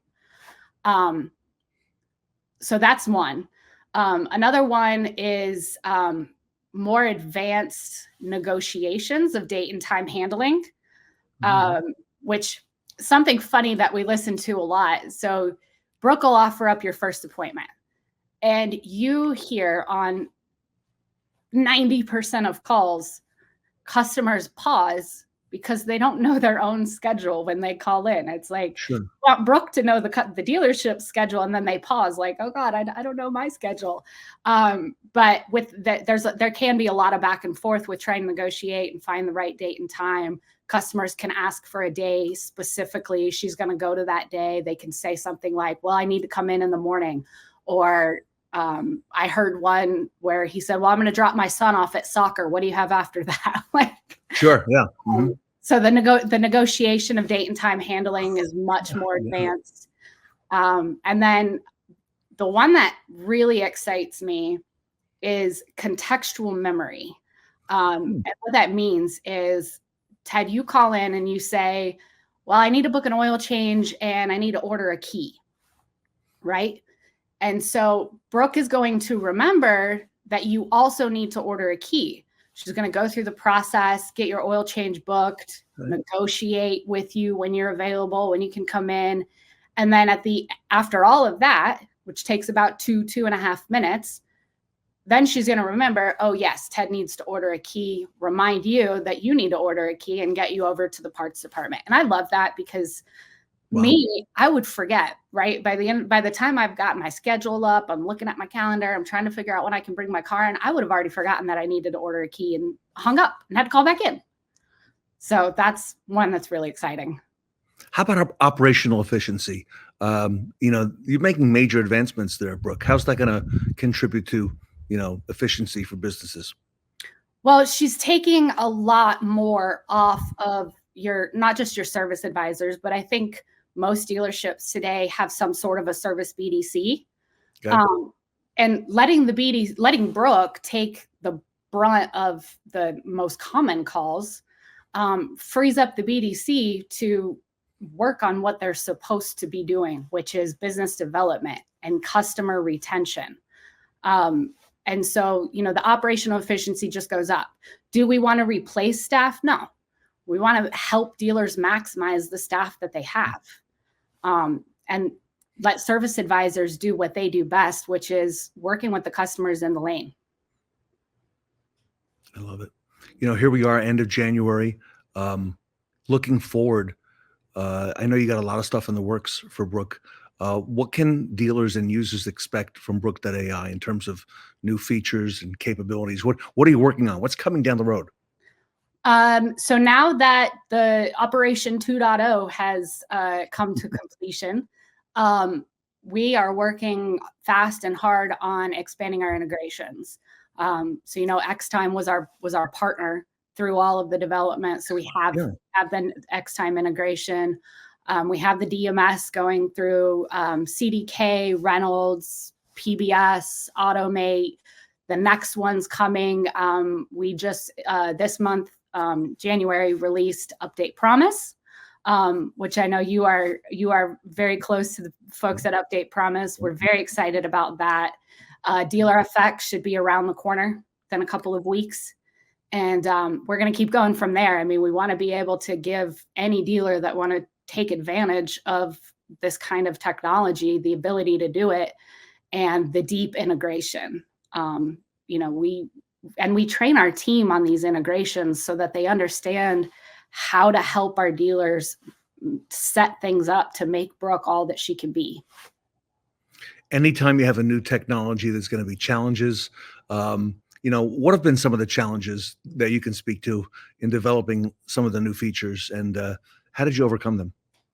I think the biggest challenge when I talk to our team and we work through some of the bigger accounts, the biggest challenge is data accuracy and cleanliness, right? When I say that Brooke can welcome back callers, the data has to be clean.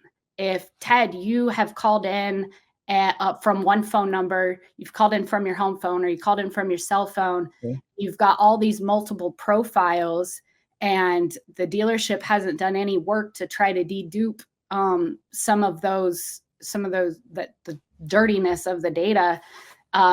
Brooke has a harder time performing the way that she should, just like any human would.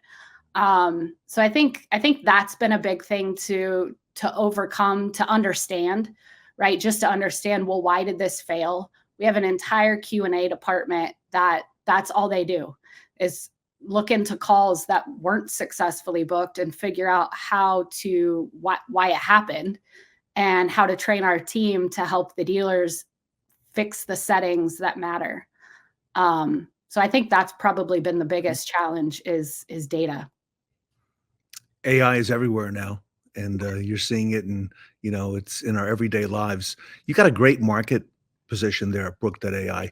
How do all the advancements, things that we're talking about now, how does that position you in the competitive landscape of digital voice assistants, others that are out there? Well, I mean, not just being at the ground floor of it, but we've been in the industry for 20 years. We built BDCs from the ground up. We were at the ground floor of BDCs back in 2010, 2015. We understand, as an automotive consulting and training company, we understand the challenges that dealerships have. And adopting technologies like Brooke has the same challenges that dealers had when they adopted processes like a BDC. So not just being a tech company that now has a solution for automotive, we are automotive. That's all we do. That's all we're ever going to do. Yeah. You're very much entrenched in this space, and you understand the BDC space and all the nuances involved with the communication there. You're experts at that. Finally, user feedback. I know you take that seriously. How has feedback influenced the recent updates for Brooke AI? The feedback is what influenced the recent updates, right? Okay. The feedback that, Brooke moves a little bit slower. Brooke 1.0 moved a little bit slower than what some dealers would have expected. Yeah, that's to be expected. I mean, call your bank, call your airline, same thing. But that feedback we took into account, the feedback of needing Brooke to understand additional languages like Spanish, like French. Wow. Being able to understand that, the feedback of more advanced transfer destinations, being able to route calls. I almost forgot. One of the biggest features is Brooke can now answer the call. It's for a service advisor. They need a status check. She transfers the call. Traditionally, service advisor probably isn't going to have time to take that call. It's going to land in a voicemail. It's going to sit on a desk and the light's going to blink for 3 days. Brooke can now pull back a call that she's transferred to, say, the service advisor. Right. Let the caller know the service advisor is not available. Tell them, don't worry, I can take a message and get it directly to them. She transcribes that call and she sends it in a text. With the transcription that they can just read it. They can also listen to the call right there from their text. That's cool. That's cool. And dealers are setting this up to have their managers, their service managers, also receive the texts. So your managers can understand how, like, are people having to chase your advisors down? What are better processes for your advisors to proactively be reaching out to their customers? So that was a lot of feedback, a lot of need was, not everybody's just calling to book an appointment, and it's not a good experience to call, talk to an AI, need to talk to an advisor, get transferred, land in a voicemail, call back. So we've added those kinds of features to our dashboard also to be able to watch and see how many people have to call back to the dealership when they're not reaching someone. So that's exciting. That is big time. Okay. Taking advantage of what's happening in the marketplace, that bottomless pit of voicemails. So I love how you transcribe it, put it in the text, copy the manager. Actually, I love the stuff that Brooke is doing. Okay. So end of the week, big event going on in Las Vegas, NADA. Is Brooke going to be there? We will. So we'll have the Proactive Dealer Solutions and Brooke AI booth, pink and purple everywhere. Look for our team members in hot pink shirts and hot pink shoes. They'll be everywhere, ready to show you a demo. We'll have calls there you can listen to. You can call Brooke live while you're at the show. Wow. Cool. So yeah, lots of exciting stuff. We'll be announcing a show special just for NADA. We're very excited for this year's show. It's going to be epic. Everyone, if you're going to NADA, to the show in Las Vegas, stop by and see Brooke.ai. If for some reason, and you're not going, you can reach Brooke.ai on the web at Brooke.ai. Ashleigh Norton is the marketing director. Her email is scrolling at the bottom of the screen. She's very well connected in our industry. She has been involved with Brooke since even before its inception, in bringing this to where it is and where it's going. So, Ashleigh, congratulations to you. Because I can see the big strides that Brooke is making, and congratulations to Brooke.ai as well. Thank you so much. And yeah, if you need help, you can email me and I'll get you to the right person. All right, everybody. Ashleigh Norton from Brooke.ai here with us today at the Fixed Ops Roundtable. Thank you, Ted.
Just over the horizon is our final speaker of the day. Please welcome Matt Bateman from myKaarma.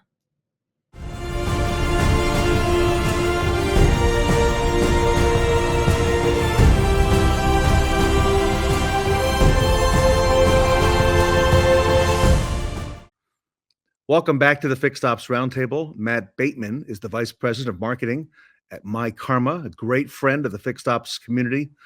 Matt, welcome back to the Fixed Ops Roundtable. Ted, thanks for having me. Always love the roundtable. This is an exciting time. Absolutely. We're used to always having a panel of people around us, right? It's not often that you and I get to do this, together, one-on-one. Absolutely.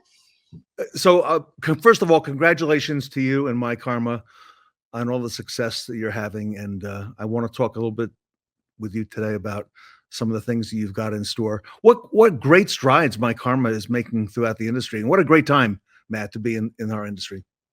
Absolutely. Ted, I joined myKaarma 4 years ago, and, we were a communications and payments company. And just to see the growth that we've done in this space over that time is really incredible.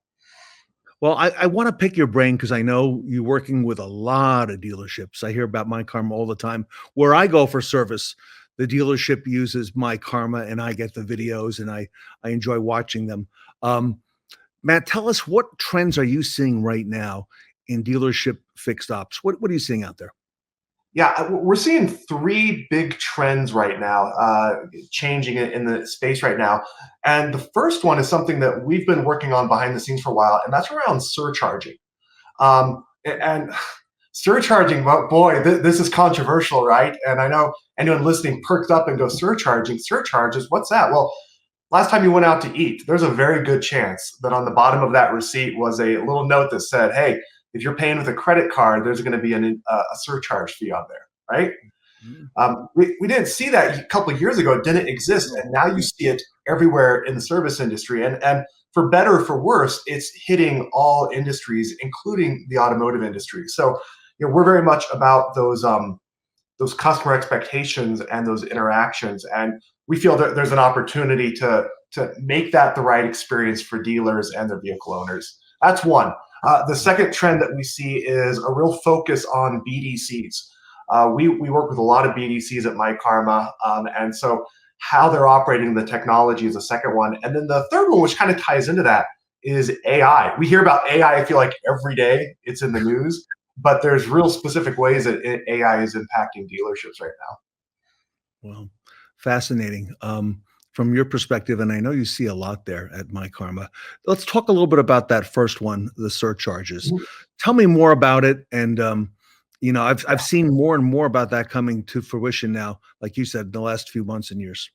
Yeah. So surcharging is here, whether we like it or not. Surcharging is here, and so the two big things that dealers really have to pay attention to are, one, am I making this an experience that is not going to upset my customer base? How do I navigate this as credit card fees are going up in a way that doesn't upset my customers? And two, how do I navigate this very complex legal field around surcharging? And so we looked at it and said, well, these are two areas that we can help dealers with. So we've been rolling this out for a lot of dealers now. And I will say that a lot of it has to do with the communication with the customer. But not just saying, hey, we do surcharging, but the legal compliance. Where do you put the signage in your show or in your dealership? How big is that signage? How much signage do you have to have? How do I apply that to a Visa versus an American Express card? What charge can I take? What can I pass on to the customer? How do I communicate that with them in a way that they understand and that I still provide options if they want to do something different? So surcharging is a huge thing that we see more and more people are going to be asking about here in 2024. And myKaarma very professionally presents the receipt, okay, for the work done. I really enjoy how you do that. And I would imagine, Matt, on the subject of surcharges, I would imagine that like 98% of all dealership service work is paid for by credit card. Would I be close with that type of a statistic off the top of my head? Well, with a credit or debit card, right? Some of those are paid with a debit card, and you do want to give the customer the option to say, hey, if you want to avoid this charge, here's other payment options. So you're right, Ted. But what we've rolled out is the ability to integrate that surcharging directly into your payment solutions and everything seamlessly and fully legally compliant.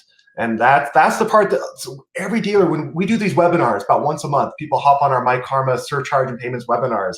And, the questions start around, well, how does this work? And they end up in well, what about this scenario? I'm in this state with this city. Is it okay here? And so we've got experts that are helping dealers navigate surcharge right now. Because again, this is a new frontier, and we want to do it the right way. Yeah. You want to have the right partner to do that. So myKaarma makes sense. Matt, you mentioned BDCs and AI. By the way, it was not long ago that dealerships didn't really all see the need for a service BDC. That's evolving and changing now, and we see that now to be something that's readily accepted. What's myKaarma doing in that space with both BDCs and AI? Yeah. Thanks, Ted. With BDC, so first of all, when we talk about a BDC, it could be a whole building with 25 people in it taking phone calls. It could also be one person, right? The idea of the BDC is just, am I in business development? And we work with a lot of BDCs, everything from that, I've got one person and he or she sits above the service department making phone calls, to we have an entire call center, to many of our large dealer groups are doing it completely remote, right? How do you handle a completely remote virtual BDC spread around the country? And so a lot of the tools that dealers have been using for years from myKaarma are out there already, right? Our scheduling solution works great. What's nice about it is it works across multiple dealerships. BDCs like our scheduling tool because they can easily go from one dealership to another within their group. One of the things that we've recently brought to general availability for our dealers is something we call the BDC inbox. And it lays on top of our communications, and it lays on top of the scheduler, and it really does one simple thing. It reduces status calls by up to 50% for dealers.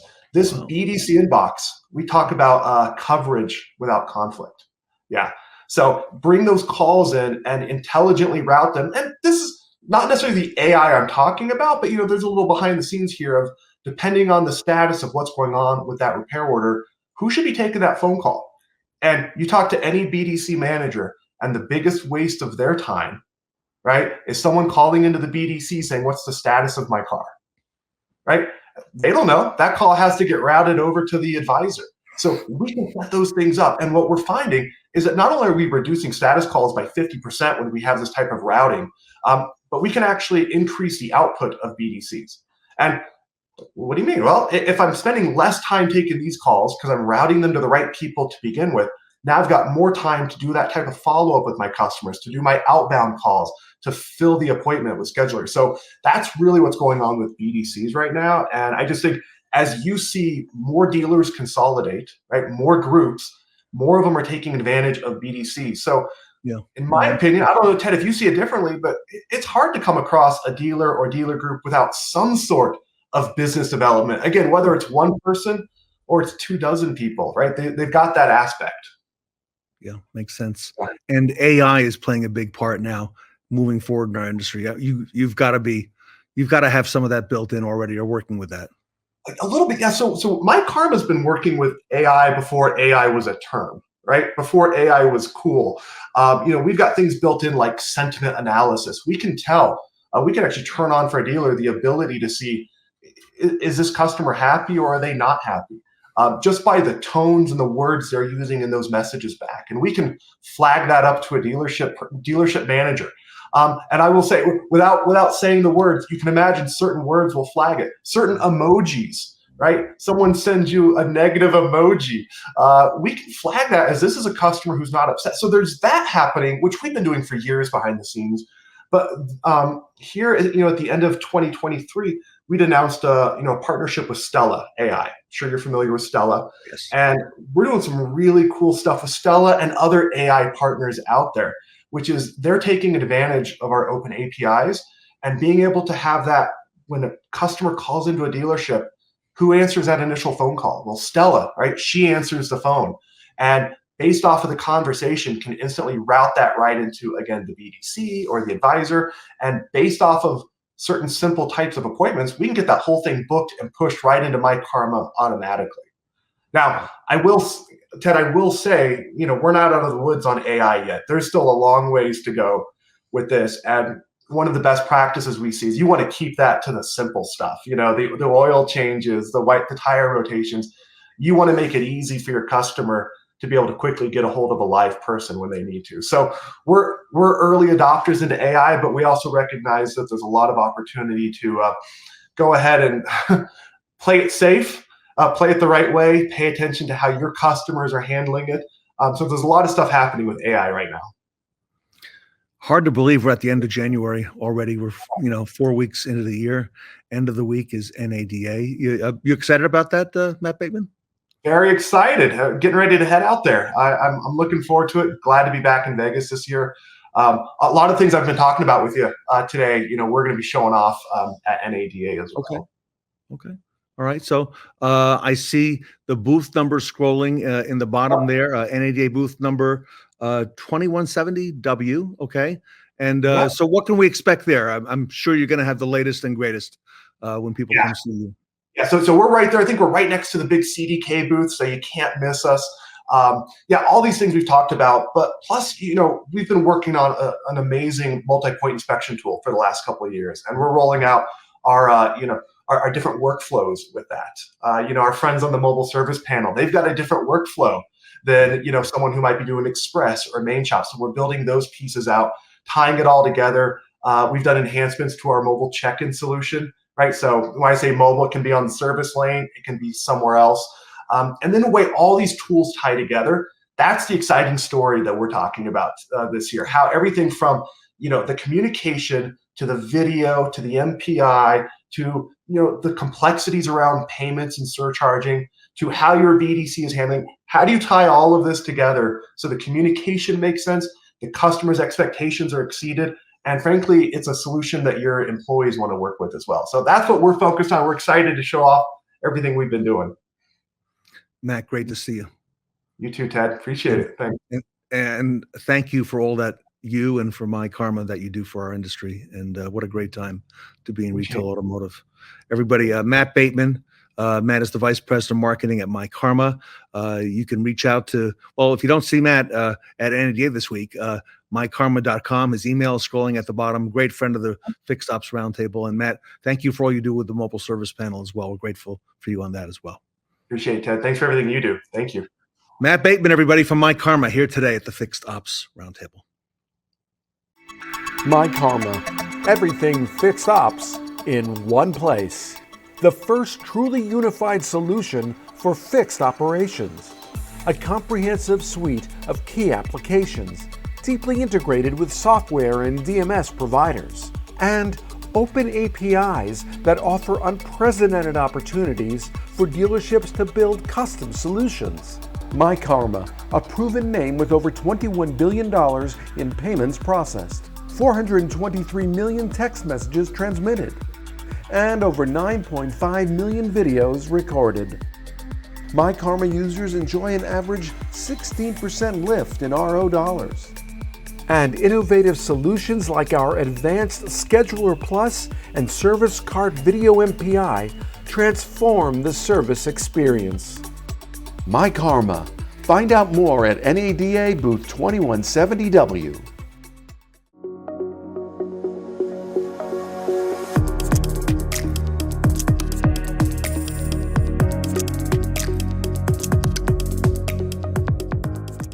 Hello everyone, and welcome to the StarGuard dealer-branded app customer retention tool. This retention program provides connectivity between the dealership and the customers. Let's get started by showcasing the app's features. The first of which is support services. Having a contact card easily accessible to the customer provides them with a variety of options to contact the dealership directly. Also on the main page of the app is a direct link to the customer's OEM warranty information along with all products that were sold through F&I. Reviewing maintenance schedules and scheduling an appointment is also made easy by providing the customer with a direct link through the main dashboard should they need it. Another feature available to the customer is a resource called Glovey, a secure digital wallet that they can utilize to store information and images of important documents such as their driver's license, registration, or insurance card to always have readily available. And to showcase the dealership's positive impact on its community while generating additional marketing opportunities, having an integrated link dedicated to the dealership's socials such as Facebook and Instagram further encourages customer connectivity before and after the sale. And to ensure that customers are always kept apprised of ongoing sales and specials, providing them with direct links to the dealership's website through the app as well as notifications generates additional marketing transparency for the customer to take advantage of. Also, since customers often have multiple sources in which they have acquired coverages and warranties, the service advisor can quickly scan their VIN, and within moments, all applicable information will automatically populate by using the VIN scan tool, a reliable resource to negate negative CSI and eliminate confusion. Lastly, the dealer-branded app allows the customer to utilize StarGuard's GPS through the same portal. This includes features such as real-time vehicle location and travel history, geofencing, stolen vehicle recovery, and even vehicle health alerts such as battery health, speed, and mileage alerts, helpful in notifying the customer of when it's time to schedule their next service appointment. All of this and much more will be available for both customer and dealership representatives to further provide unparalleled customer service, promote long-lasting customer loyalty, and even more solidify the professionalism you stand behind.